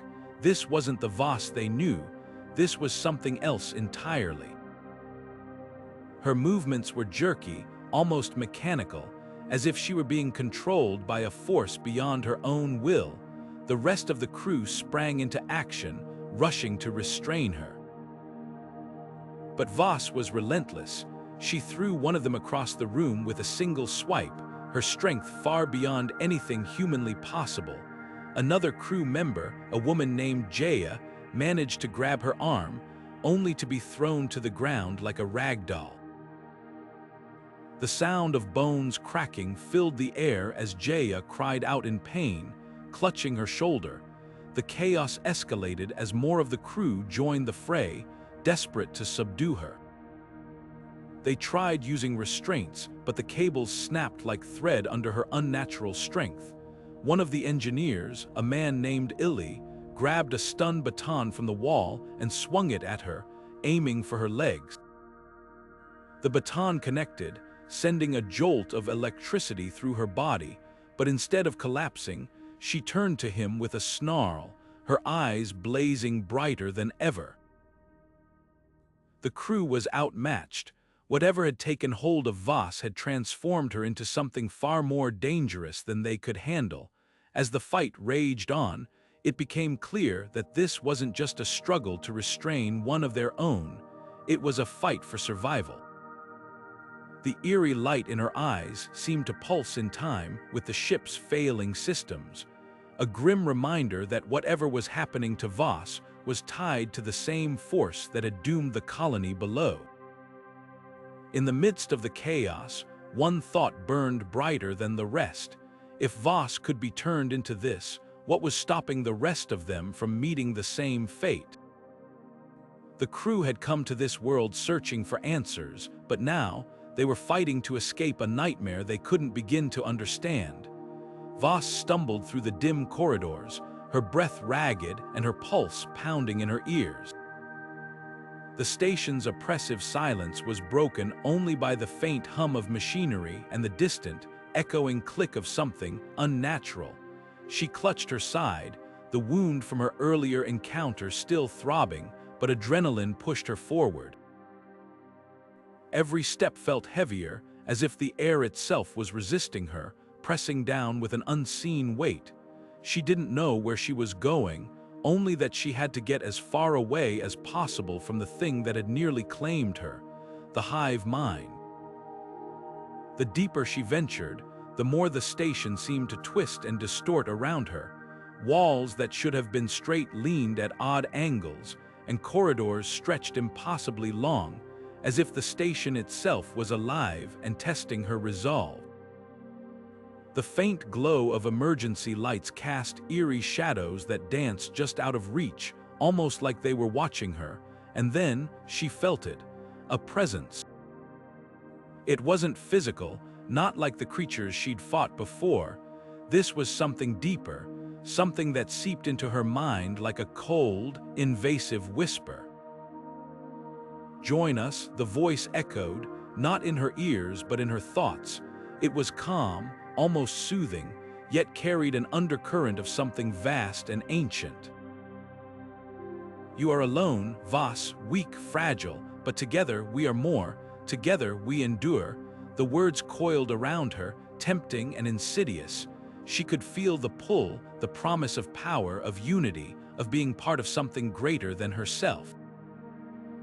It was intoxicating, and for a moment she hesitated, but then she remembered the faces of her crewmates, their screams as the Hive mind claimed them. The way their eyes had gone blank, their individuality erased.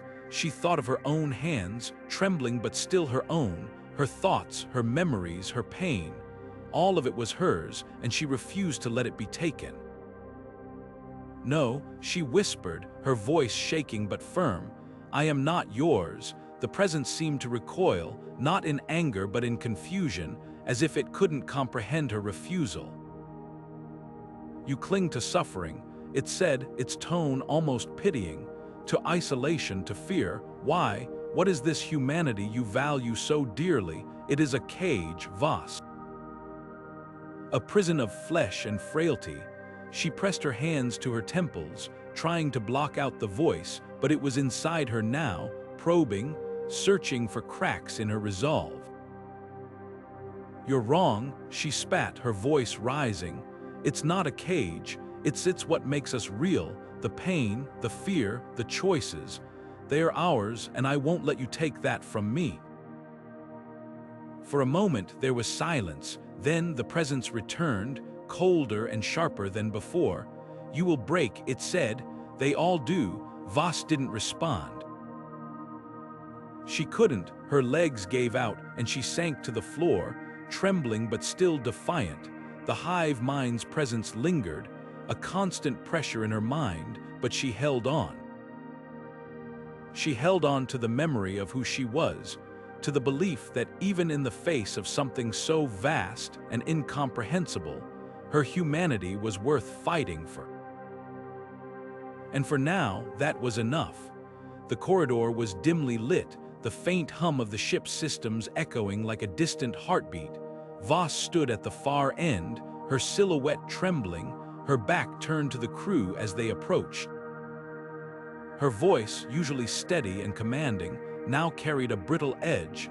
"Don't come any closer," she warned, her words slicing through the air like a blade. The crew froze, their footsteps halting mid-stride. There was something in her tone, something raw and desperate, that made them hesitate. Voss turned slowly, her face pale and drawn, her eyes flickering with an unnatural light. "It's in my head," she said, her voice breaking.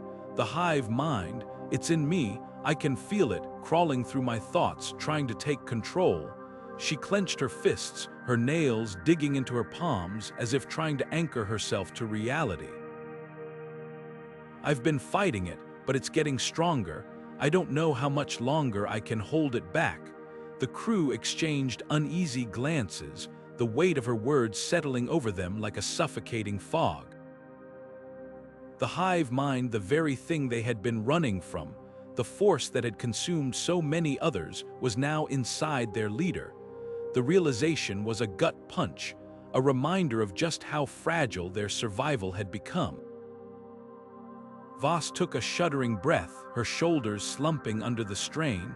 "I can hear them," she whispered, her voice barely audible. "The others, the ones it's already taken. They're screaming, begging for release, and it's trying to make me one of them." Her hands trembled as she pressed them to her temples, as if trying to silence the voices clawing at her mind. "I don't want to hurt you. That's why you need to stay back, if it takes me. I can't let it use me against you."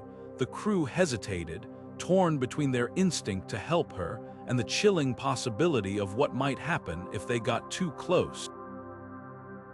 Voss had always been their anchor, their guiding force in the chaos, but now she was the one teetering on the edge, her mind a battleground between her will and the hive's insidious influence.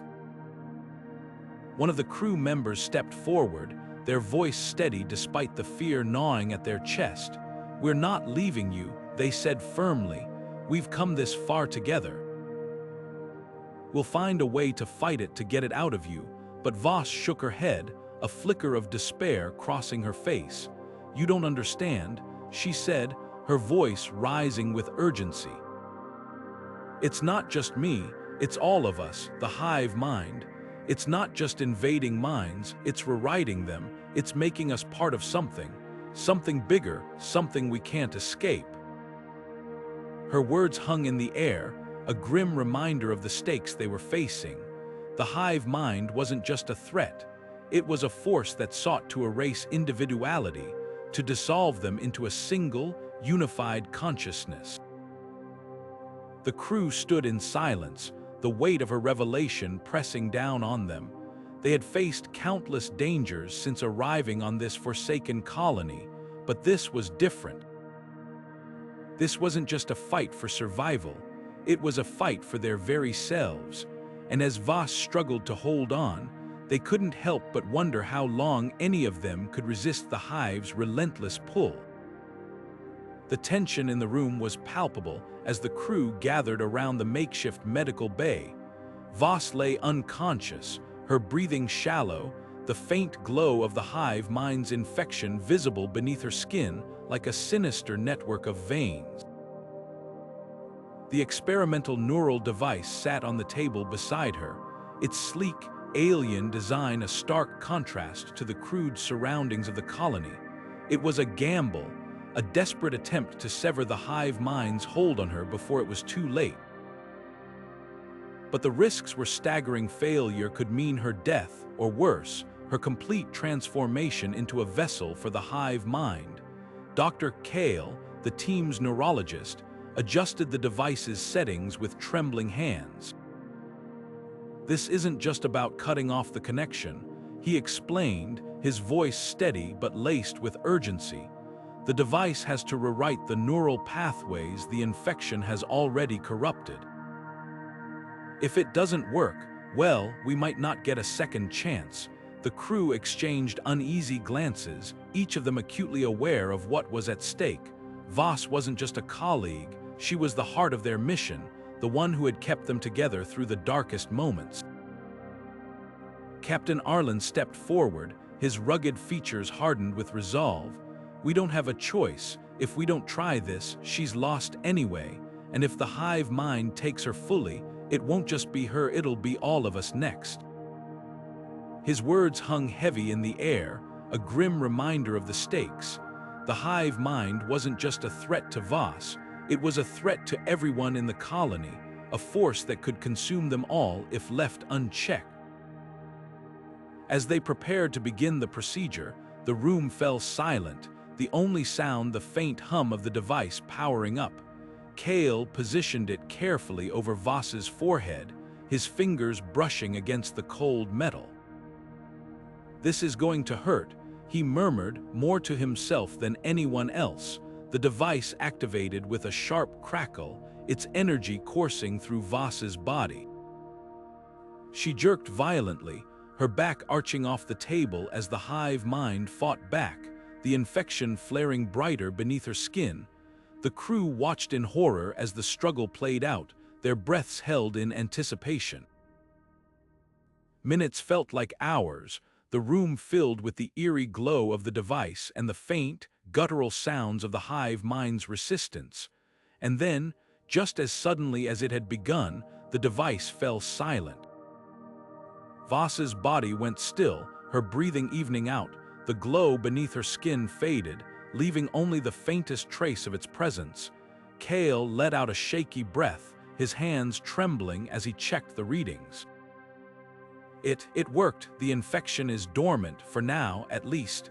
The relief in the room was tangible, but short-lived. They all knew the truth.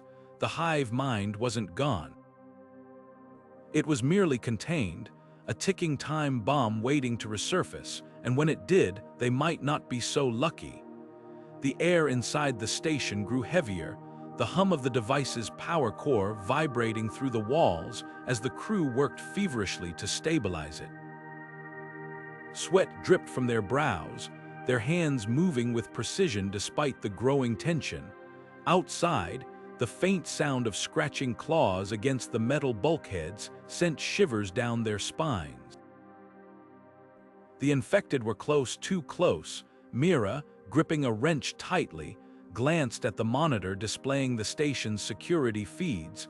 Her breath caught as shadows flickered across the screen, distorted figures moving with unnatural speed. "They're here," she said, her voice steady but laced with urgency. "We don't have much time." The words had barely left her mouth when the first impact shook the station. A deafening crash echoed through the corridor as one of the bulkhead doors buckled under the weight of the infected. The crew froze for a split second, their training kicking in as they scrambled to secure the room.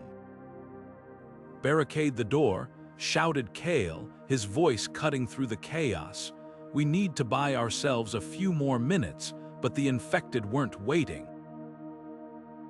The sound of metal tearing filled the air as the creatures clawed their way inside, their twisted forms illuminated by the flickering emergency lights. Their eyes glowed with an unnatural hunger, and their movements were a grotesque mix of human and something far more primal. The crew opened fire, the sharp cracks of gunfire reverberating through the confined space. Each shot was a desperate bid to hold the line, to keep the creatures at bay long enough to finish their work. Amid the chaos, Voss lay unconscious on the medical table, his vitals flickering dangerously on the monitor beside him. The device, now humming louder, was their only hope of saving him and themselves. "We can't stop now," Mira yelled, her voice strained as she adjusted the device's settings. "If we don't stabilize this thing, Voss is gone, and we're next." The room shuddered again as another bulkhead gave way, the infected pouring in like a tidal wave of nightmares. The crew fought back with everything they had, their movements fueled by adrenaline and sheer willpower. Bullets tore through the air, and the sickening thud of bodies hitting the floor was a grim reminder of the stakes. But for every creature they took down, two more seemed to take its place. Kale, his face streaked with grime and sweat, glanced at the device. The power core was flickering erratically, its energy levels fluctuating dangerously.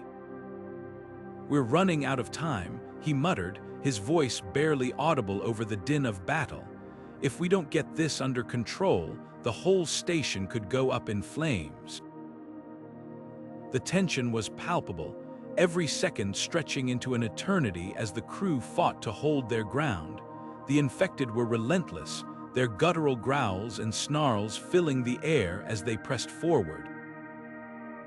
But the crew knew they couldn't afford to falter. This wasn't just about survival.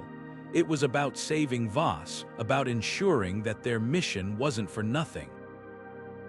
As the device's hum grew louder, the crew's resolve hardened.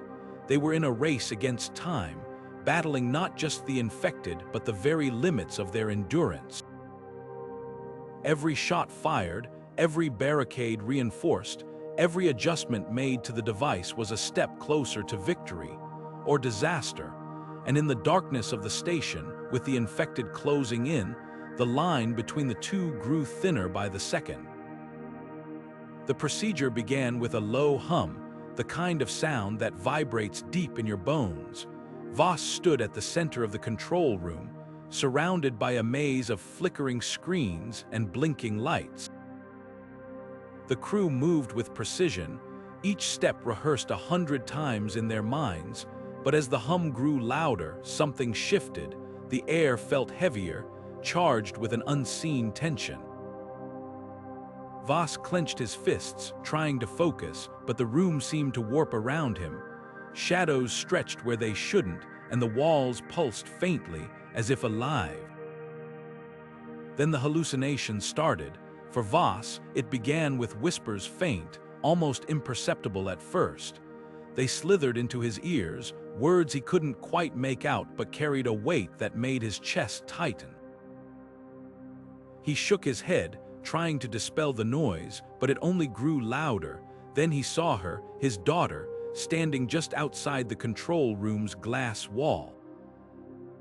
She was as he remembered her, her small hand pressed against the glass, her face pale and pleading. "Daddy," she whispered, her voice breaking. Voss froze, his breath catching in his throat. He knew it wasn't real, it couldn't be, but the look in her eyes, so full of fear and longing, was enough to make his resolve waver. Across the station, the rest of the crew wasn't faring any better. Engineer Talia Reyes swore she saw her brother, who had died years ago, standing in the engine room, his face twisted in anger. "You left me," he hissed, his voice echoing in the cramped space. Reyes stumbled back, her tools clattering to the floor. Security Officer Jax Mercer found himself trapped in an endless corridor, the walls closing in as shadowy figures reached for him, their fingers brushing against his skin. He fired his weapon blindly, the shots ringing out in the confined space, but the figures kept coming, their laughter a chilling echo. The Hive mind wasn't just fighting back, it was playing with them. It dug into their memories, their fears, and twisted them into weapons. Every hallucination was tailored to break them, to make them doubt what was real and what wasn't. And it was working. Meanwhile, the station itself seemed to turn against them. Lights flickered and died, plunging entire sections into darkness. Alarms blared, their shrill tones cutting through the chaos. The air filtration system stuttered, and the temperature began to drop, frost creeping across the metal surfaces. The crew's comms crackled with static, making it nearly impossible to coordinate. "We're losing control," Reyes shouted over the noise, her voice strained. "The systems are failing faster than we can repair them." Voss tried to steady himself, gripping the edge of the control panel. The image of his daughter was gone, but the whispers remained, a constant, maddening presence. He knew they were running out of time. The Hive mind was relentless, and it was only getting stronger. If they didn't complete the procedure soon, there would be nothing left of them or the station. But even as he forced himself to focus, a part of him couldn't shake the fear. What if the Hive mind wasn't just trying to stop them? What if it was trying to make them join it? The thought sent a chill down his spine, but there was no time to dwell on it. The crew needed him, and failure wasn't an option. The procedure had to work no matter the cost. The procedure worked. Voss's connection to the Hive mind was severed, and for a moment, the air in the medical bay seemed to lighten, as if the oppressive weight of the collective consciousness had lifted. Dr. Kale, her hands trembling from the strain of the operation, allowed herself a rare smile of relief. "We did it," she whispered, her voice barely audible over the hum of the equipment. But the celebration was fleeting. Across the room, a console began to flash red, its alarms piercing the brief calm. Engineer Terk, already monitoring the station's systems, cursed under his breath. "The core's destabilizing," he announced, his tone grim. "Whatever we did to disrupt the Hive mind must have triggered a cascading failure in the station's power grid. We've got minutes, maybe less, before this whole place goes up." The crew froze, the weight of his words sinking in. Captain Arlen, ever the pragmatist, was the first to act. "Evacuation protocols," he barked, his voice cutting through the chaos. "Everyone to the escape pods, now." The command sent the team scrambling, their earlier triumph overshadowed by the urgency of survival. Voss, still disoriented from the procedure, staggered to his feet. His eyes, once clouded by the Hive mind's influence, now burned with clarity and fear. "I can feel it," he murmured, his voice hoarse. "The Hive, it's not gone. It's retreating, but it's still out there, and it's angry." The station shook violently, a deep, resonant groan echoing through the corridors as the core's instability worsened.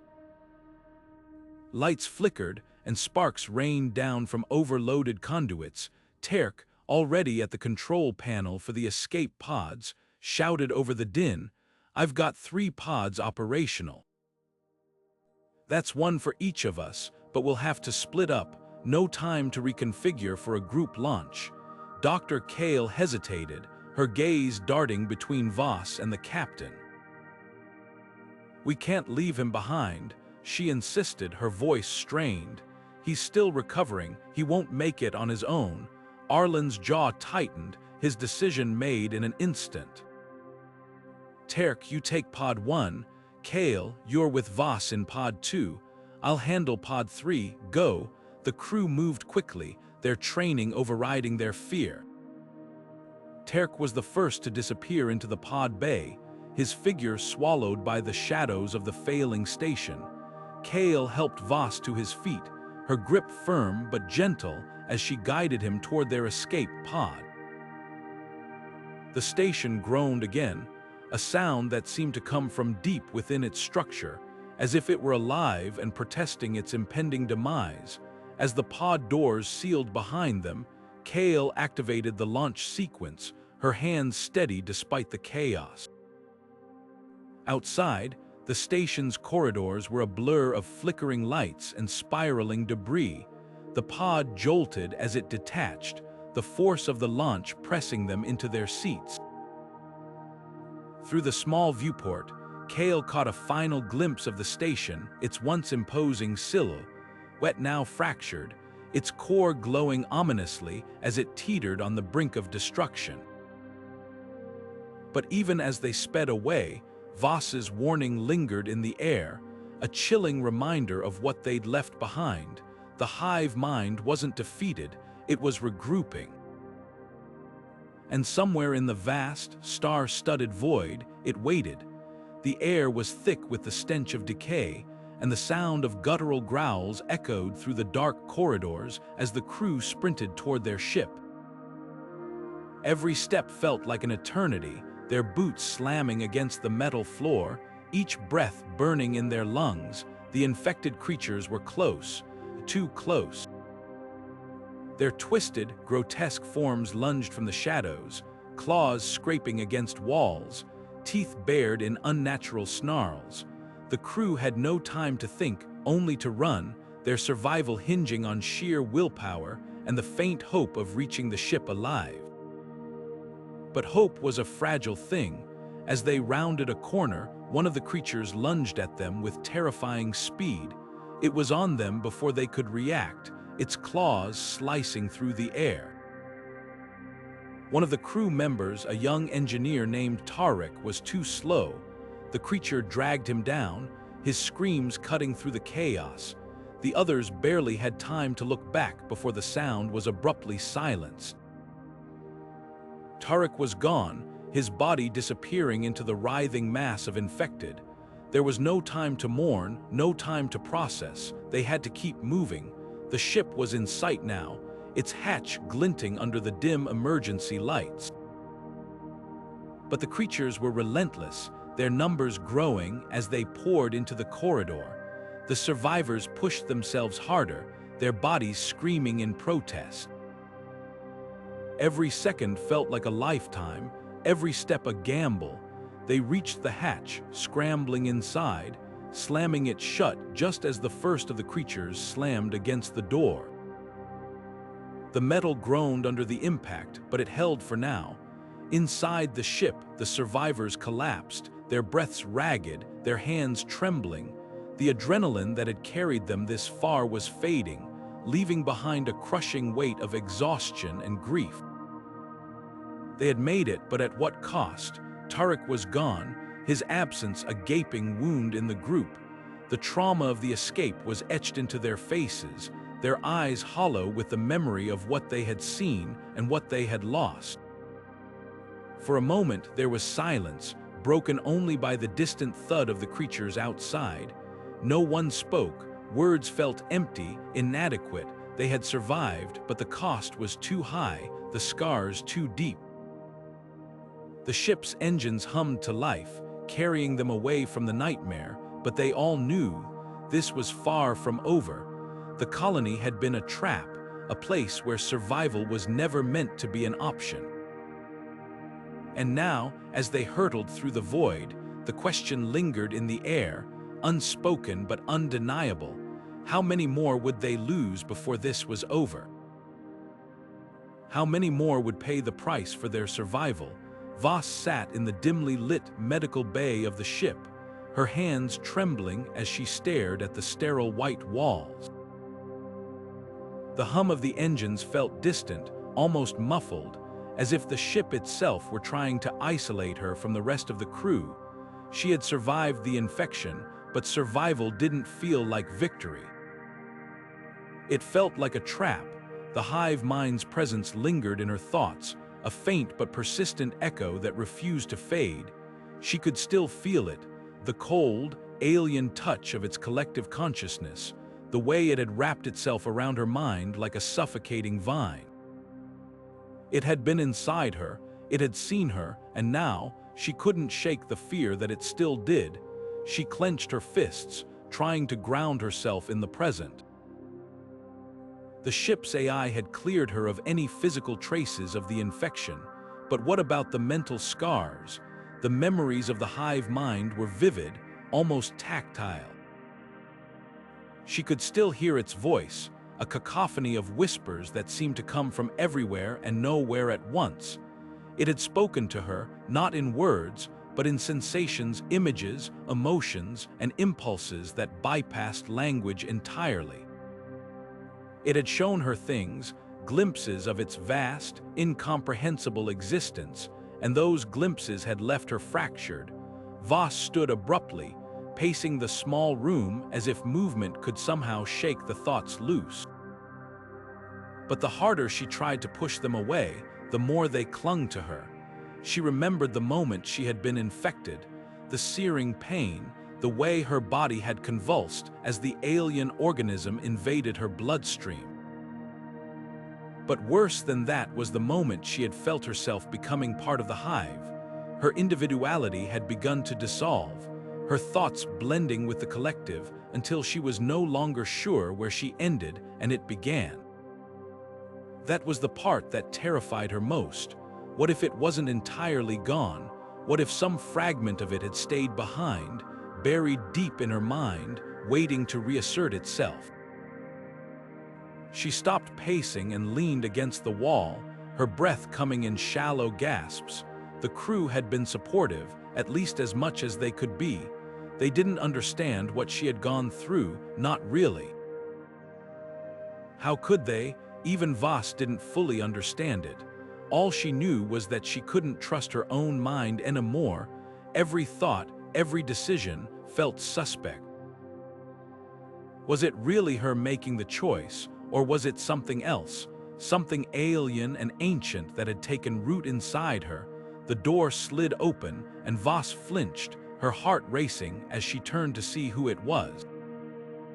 But it was only Dr. Kale, the ship's physician, holding a data pad and wearing a look of cautious concern. "How are you holding up?" he asked, his voice calm but tinged with unease. Voss didn't answer right away. How could she explain the chaos in her head? How could she tell him that she wasn't sure if she was still herself? Instead, she just nodded weakly, hoping he wouldn't press further. But Kale wasn't easily deterred.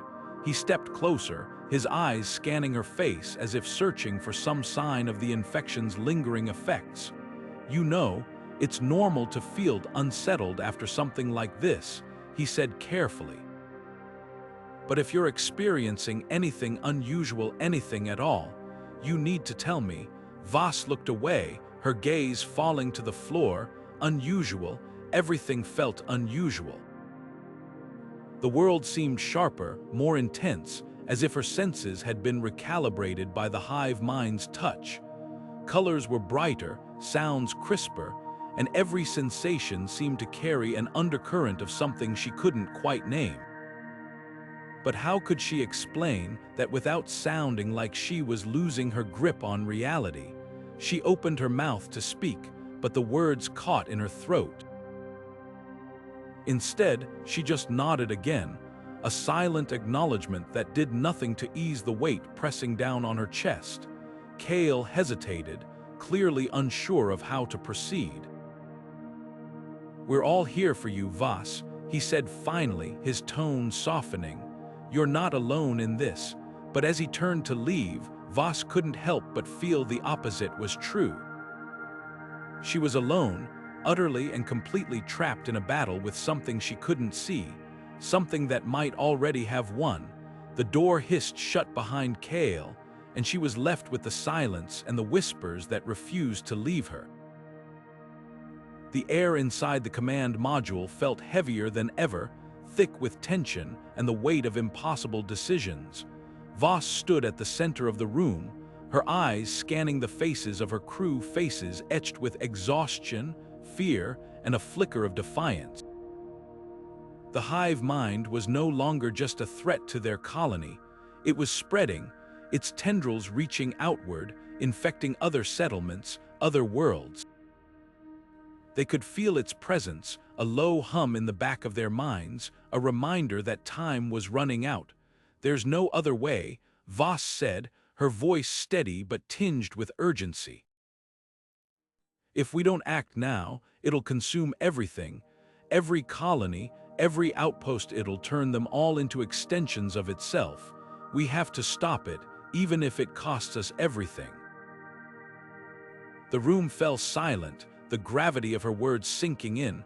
Harper, the colony's engineer, leaned forward, his hands gripping the edge of the table. "And how exactly do you propose we do that?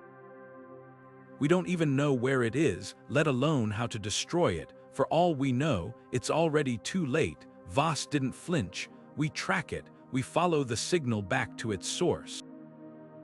If we can disrupt the core, we might be able to sever its connection to the other colonies. It's a long shot, but it's the only shot we've got." Murmurs rippled through the room. The idea was audacious, bordering on suicidal. Yet, as they exchanged glances, a grim determination began to take hold. They were survivors, after all. They had endured the collapse of their world, the loss of their friends, the constant threat of the hive mind. If this was their last stand, then so be it. Jenna, the medic, broke the silence. "Even if we manage to find the core, what then? We don't have the firepower to take it down. We'd be walking into a death trap." Voss nodded, acknowledging the point. "We improvise. We use whatever we have: explosives, EMP devices, even the colony's power grid if we have to. We overload the system, cut off its lifeline. It won't be clean, and it won't be easy, but if we hit it hard enough, we might just cripple it long enough to give the other colonies a fighting chance." The room fell quiet again, the weight of their potential sacrifice hanging in the air. It wasn't just about survival anymore, it was about something bigger, about stopping a force that threatened to erase everything they had fought to build. Slowly, one by one, the crew began to nod. There were no cheers, no grand declarations, just a silent agreement. They were in this together, to the end. Voss straightened, her resolve hardening. "Then we move at first light. We gather every resource we have, every piece of equipment, every scrap of intel. We find the core, and we end this." As the crew dispersed to prepare, the hum of the Hive mind seemed to grow louder, a sinister reminder of what awaited them. But for the first time in weeks, there was something else beneath the fear, a spark of hope, fragile but unyielding. They were going to fight back, not just for themselves, but for every colony that still had a chance. And if they failed, at least they would fail on their own terms. The comms console lit up with a faint, flickering signal, breaking the eerie silence that had settled over the ship. It wasn't the usual chatter of distant colonies or the static hum of deep space. This was different, urgent, desperate. The transmission crackled to life, and the voice that came through was strained, trembling with fear. "To anyone out there, please, if you can hear this, we need help. We're all that's left. The infection, it's everywhere. It's in the walls, the air, our people. We can't hold out much longer." The crew exchanged uneasy glances. The voice belonged to a man who identified himself as Commander Varn, the leader of Colony Theta 9. His words painted a grim picture, a once thriving outpost now overrun by the same malevolent force they had narrowly escaped themselves. The infection wasn't just a threat, it was a relentless predator, spreading faster than anyone could have predicted. Varn's plea was raw, his voice breaking as he described the horrors they'd endured. "We've tried everything: quarantines, sterilization protocols, even burning entire sectors. But it adapts. It's like it knows what we're going to do before we do it. We're not just fighting for survival anymore, we're fighting for our humanity." For a moment, the weight of his words hung heavy in the air. The crew knew what it meant to face the infection firsthand. They'd seen it twist minds, corrupt flesh, and turn friends into unrecognizable horrors. And yet, there was something in Varn's tone, a flicker of hope, a belief that they might still be saved. But as the transmission cut out, leaving only static, the mood shifted. Captain Arlen leaned back in her chair, her expression unreadable. "They're not asking for help," she said finally. "They're baiting us. The infection doesn't just kill, it lures. It uses whatever's left of its victims to draw in more prey." The crew knew she was right. The transmission was too perfect, too tailored to tug at their sense of duty. It felt like a trap, a carefully laid snare designed to pull them into the heart of the storm. But even as the logic of it settled in, a quiet tension remained. Could they really turn their backs on survivors, knowing what they might face? Dr. Kale, the ship's medic, broke the silence. "If we go, we're not just risking ourselves. We're risking bringing that thing back here, but if we don't, how many more colonies will fall before it reaches us anyway?" The question lingered, unanswered. The crew was caught between the instinct to survive and the nagging pull of responsibility. They'd seen what the infection could do, and they knew the cost of hesitation.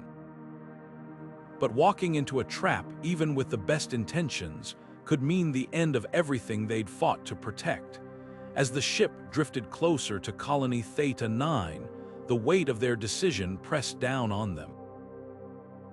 The transmission had set the stage for a choice that would define their mission, and possibly their fate. Whatever waited for them on that distant outpost, one thing was certain: there would be no easy answers and no way to avoid the consequences of their next move. Voss tightened the straps on his combat suit, his breath steady despite the weight of what lay ahead. The crew gathered in the dimly lit armory, their faces a mix of determination and unease.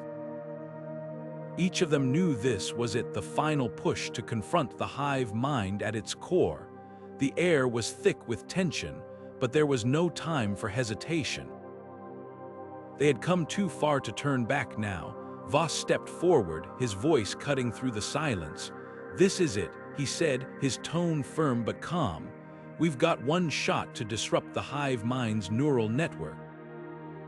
If we fail, it's over, not just for us, but for everyone else on this colony." The experimental weapons glinted under the harsh lights, their sleek designs a stark contrast to the worn-out gear they had been relying on for weeks. These weren't just tools of destruction. They were precision instruments, engineered to target the Hive mind's interconnected neural pathways. Dr. Ilara Chen, the team's lead scientist, held up one of the devices, her hands trembling slightly. "This is a neural disruptor," she explained, her voice steady despite the fear in her eyes. "It emits a concentrated pulse designed to overload the Hive mind's synaptic connections. But here's the catch: we'll need to get within close range for it to work, and once we activate it, we'll only have a few minutes before the Hive mind adapts." Voss nodded, his gaze sweeping over the crew. "We'll move in teams of 2, he instructed. "Stay close, stay sharp, and watch each other's backs. This thing isn't just a mind, it's a predator. It'll try to isolate us, to pick us off one by one. Don't let it." He paused, his eyes locking onto each member of the team. "We didn't come this far to lose. We're ending this, here and now." As they moved through the colony's abandoned corridors, the oppressive silence was broken only by the faint hum of the Hive mind's presence. It was as if the very walls were alive, pulsing with an alien energy that seemed to press in on them from all sides. Voss led the way, his disruptor gripped tightly in his hand. The closer they got to the source, the more intense the sensation became, a low, vibrating hum that seemed to resonate in their bones. It wasn't just sound, it was a force, a presence that threatened to overwhelm their senses. Then they saw it. The heart of the Hive mind loomed ahead, a massive, pulsating mass of organic matter that seemed to stretch endlessly into the darkness. Tendrils of glowing filaments extended from its core, branching out like veins across the walls and ceiling. The air was thick with the scent of decay, and something else, something metallic, almost electric. Voss raised his hand, signaling the team to stop. "This is it," he whispered. "Stay sharp, on my mark, we move in." The crew exchanged glances, their resolve hardening. They knew the risks, knew the odds were stacked against them, but they also knew this was their only chance, not just to survive, but to reclaim their colony from the entity that had consumed it. As Voss gave the signal, they moved forward, their disruptors ready, their hearts pounding in unison. This was the moment they had been fighting for. And they weren't going to let it slip away. The air was thick with tension as the crew stepped into the heart of the infected colony. The once thriving settlement now lay in ruins, its corridors echoing with the guttural growls of the twisted creatures that had overtaken it. Every step forward was a battle, their weapons firing in sharp bursts as they carved a path through the horde. The creatures, once human, were now grotesque parodies of their former selves, their bodies warped and fused with the hive mind's influence. Each one that fell seemed to be replaced by two more, an unrelenting tide of corruption. Voss led the way, her movements sharp and precise, but beneath her stoic exterior, a storm was brewing. The hive mind's whispers had grown louder, clawing at the edges of her mind. It wasn't just the physical threat she feared, it was the pull of the hive, the way it seemed to know her every weakness. She could feel it probing her thoughts, dredging up memories she had buried long ago. The faces of those she had failed flashed before her eyes, their voices mingling with the hive's relentless call. It was as if the hive mind was trying to remind her that resistance was futile, that she was already a part of it, whether she wanted to admit it or not. As they pressed deeper into the colony, the environment shifted. The walls seemed to pulse with a sickly, organic glow, veins of black ichor running like rivers through the metal. The air grew heavier, carrying with it the stench of decay and something else, something alive. It was as if the colony itself had become an extension of the hive, a living, breathing entity that watched their every move.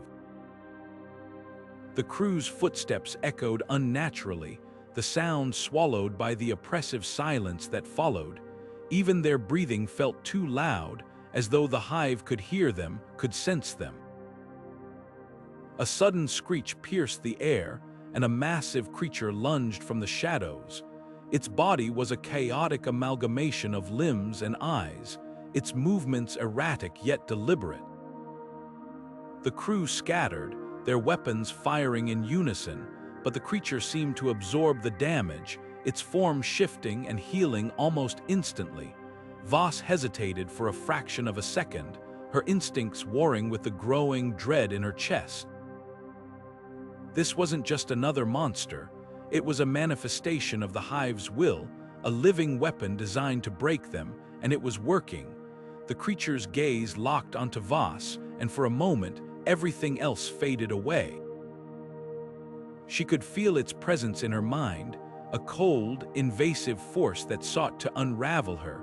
The hive's voice was louder now, more insistent, "You belong to us." The words reverberated in her skull, each syllable a hammer blow to her resolve. She clenched her jaw, forcing the thoughts aside, but the doubt lingered. What if they were right? What if she was already too far gone? The crew's shouts snapped her back to reality. They were being overrun, the creatures closing in from all sides. Voss shook her head, banishing the doubts for now. She couldn't afford to falter, not here, not now. Gripping her weapon tightly, she charged forward, her movements fueled by desperation and defiance. The hive mind might have tried to claim her, but she wasn't ready to surrender, not yet. The air inside the hive mind's core was thick with a sickly, organic stench, a mixture of rotting flesh and the acrid tang of something alien. Voss stepped forward, her boots squelching in the damp, spongy floor that seemed to pulse beneath her feet. The chamber stretched endlessly, a grotesque cathedral of writhing tendrils that glistened with an unnatural sheen. At its center, the hive mind loomed a colossal, pulsating mass of intertwined bodies, their faces frozen in silent screams. It was as if the colony itself had been consumed, twisted into this monstrous being that now thrummed with a low, resonant hum, like the heartbeat of a dying world. Voss tightened her grip on the disruptor device, its weight a small comfort against the overwhelming dread pressing down on her. She knew this was their only chance. The hive mind had already begun to react, its tendrils twitching and curling as if sensing the threat. The infected bodies fused into its structure stirred, their hollow eyes turning toward her with unsettling precision. She could feel the pressure of its consciousness, a suffocating wave of anger and fear that threatened to overwhelm her resolve. As she moved closer, the tendrils lashed out, their movements eerily deliberate. One whipped past her face, narrowly missing her as she ducked, her training kicking in. The device in her hands began to emit a faint, high-pitched whine, signaling it was ready. She spared a glance at the others, Taran and Kale, who were holding their ground, keeping the tendrils at bay with bursts of energy from their weapons. Their faces were etched with determination, but she could see the exhaustion setting in. They wouldn't last much longer. Voss reached the base of the hive mind's core, her breath coming in ragged gasps. She activated the disruptor, the device's lights flaring to life as it began its countdown. The hum grew louder, reverberating through the chamber until it felt like the walls themselves were closing in. The hive mind's reaction was immediate and violent. Tendrils shot toward her, slamming into the ground around her with terrifying force. She dodged and weaved, her movements fueled by adrenaline and sheer willpower. One tendril caught her arm, wrapping around it with crushing strength, but she twisted free, her suit tearing as she pushed forward. The infected bodies began to detach from the core, their movements jerky and unnatural as they stumbled toward her. Voss could see the desperation in the hive mind's actions. It was fighting for survival, throwing everything it had at her. She pressed on, her focus narrowing to the task at hand. The device needed to be planted directly into the core, but every step was a battle. The tendrils lashed out again, and this time one struck her leg, sending her sprawling to the ground. Pain shot through her, but she forced herself to her feet, clutching the disruptor tightly. She was close now, so close. The core pulsed faster, its rhythm frantic as if it knew what was coming. Voss reached out, her hand trembling as she pressed the device into the soft, yielding mass. The moment it connected, the hive mind let out a deafening roar, a sound that seemed to come from every direction at once. The tendrils thrashed wildly, and the infected bodies collapsed, their lifeless forms crumbling to the ground. The device's whine grew louder, building to a crescendo as the countdown reached its final seconds. Voss turned, sprinting back toward the others as the chamber began to shake violently. The hive mind was collapsing in on itself, its tendrils withering and the core disintegrating into a black, oily substance that spread across the floor. She could feel the heat building behind her, the device's energy surging as it prepared to unleash its final, devastating blow. The others were already moving, their footsteps echoing in the chaos as they raced for the exit. Voss spared one last glance over her shoulder. The sight of the hive mind's destruction burned into her mind. They had done it, but at what cost? The colony was gone, consumed by the very thing it had tried to control. And as the disruptor's countdown reached 0, the chamber erupted in a blinding flash of light, sealing their fate. The air was thick with tension as Voss stood at the edge of the abyss, her hands trembling over the device that held the fate of the colony. The hive mind pulsed around her, a grotesque symphony of writhing tendrils and alien whispers that seemed to claw at the edges of her sanity. She could feel its weight pressing down on her, a suffocating presence that threatened to consume everything she had fought to protect. But there was no time for doubt, no space for fear. The crew was counting on her, and the survival of humanity itself hung in the balance. With a deep breath, Voss activated the device, her fingers moving with a precision born of desperation. The countdown began, a faint mechanical hum that seemed to echo in the hollow chamber. She knew what this meant. There was no escape for her. The explosion would be catastrophic, obliterating the hive mind but taking her with it.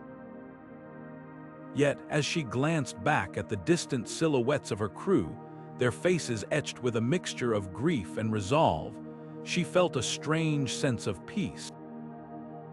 This was her choice, her sacrifice, and it was worth it. As the seconds ticked away, Voss turned to face her comrades one last time, her voice, steady and unwavering, cut through the chaos. "This isn't over," she said, her words carrying a weight that silenced the room. "The hive mind is just one enemy. Out there, in the darkness, there are others. Never let your guard down, never stop fighting." Her gaze lingered on each of them, as if imprinting her final warning into their very souls. Then, with a faint smile, she turned back to the device, her resolve unshakable. The explosion was blinding, a burst of light and sound that tore through the hive mind's core. The tendrils writhed and dissolved, their alien screams echoing into nothingness. As the dust settled, the crew stood in stunned silence, the weight of Voss's sacrifice settling over them like a heavy shroud. Her words lingered in the air, a haunting reminder of the cost of survival and the vigilance it demanded. The hive mind was gone, but the galaxy remained vast and unforgiving, filled with threats they could scarcely imagine. Voss's final act was more than a heroic sacrifice, it was a call to arms, a plea for humanity to remain vigilant in the face of an uncaring universe. Her warning would echo in their minds long after the dust had settled, a beacon of caution in the endless void. The crew knew they owed her their lives, but more than that, they owed it to her memory to carry on, to fight, and to never let their guard down. The battle was over, but the war had only just begun. The surviving crew stumbled back to their ship, their faces hollow and haunted, their steps heavy with the weight of what they had endured. The colony, now a silent graveyard, loomed behind them like a ghostly monument to their failure. As the airlock hissed shut and the engines roared to life, no one spoke. Words felt inadequate, almost insulting in the face of what they had witnessed.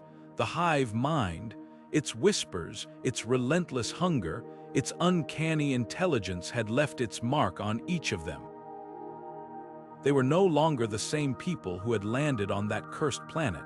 Inside the dimly lit cockpit, Captain Varn slumped into her chair, her hands trembling as she initiated the transmission sequence.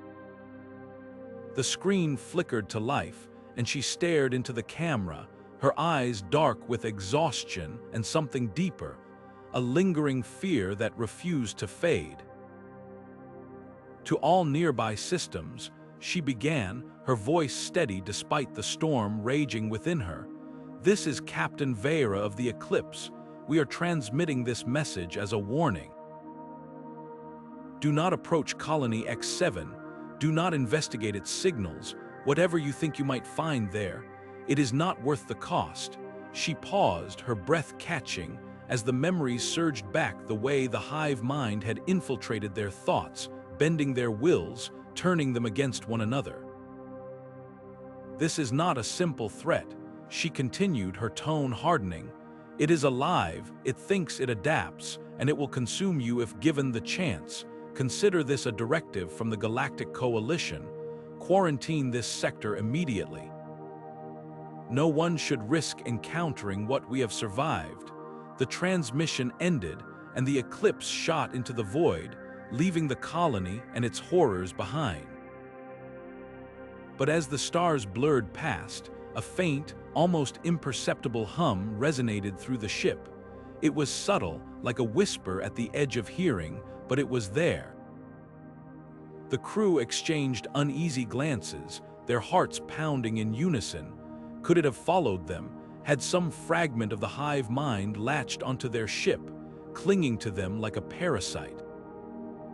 In the final moments of the story, the camera pans away from the Eclipse, drifting into the vast, empty expanse of space.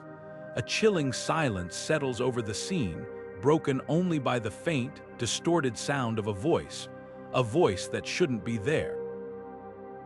It murmurs something unintelligible, a single phrase repeating like a broken record, and then darkness. The screen fades to black, leaving the listener with a sense of unease that lingers long after the story ends. The hive mind may have been driven from the colony, but its presence still echoes in the void, a reminder that some threats are never truly gone, only waiting.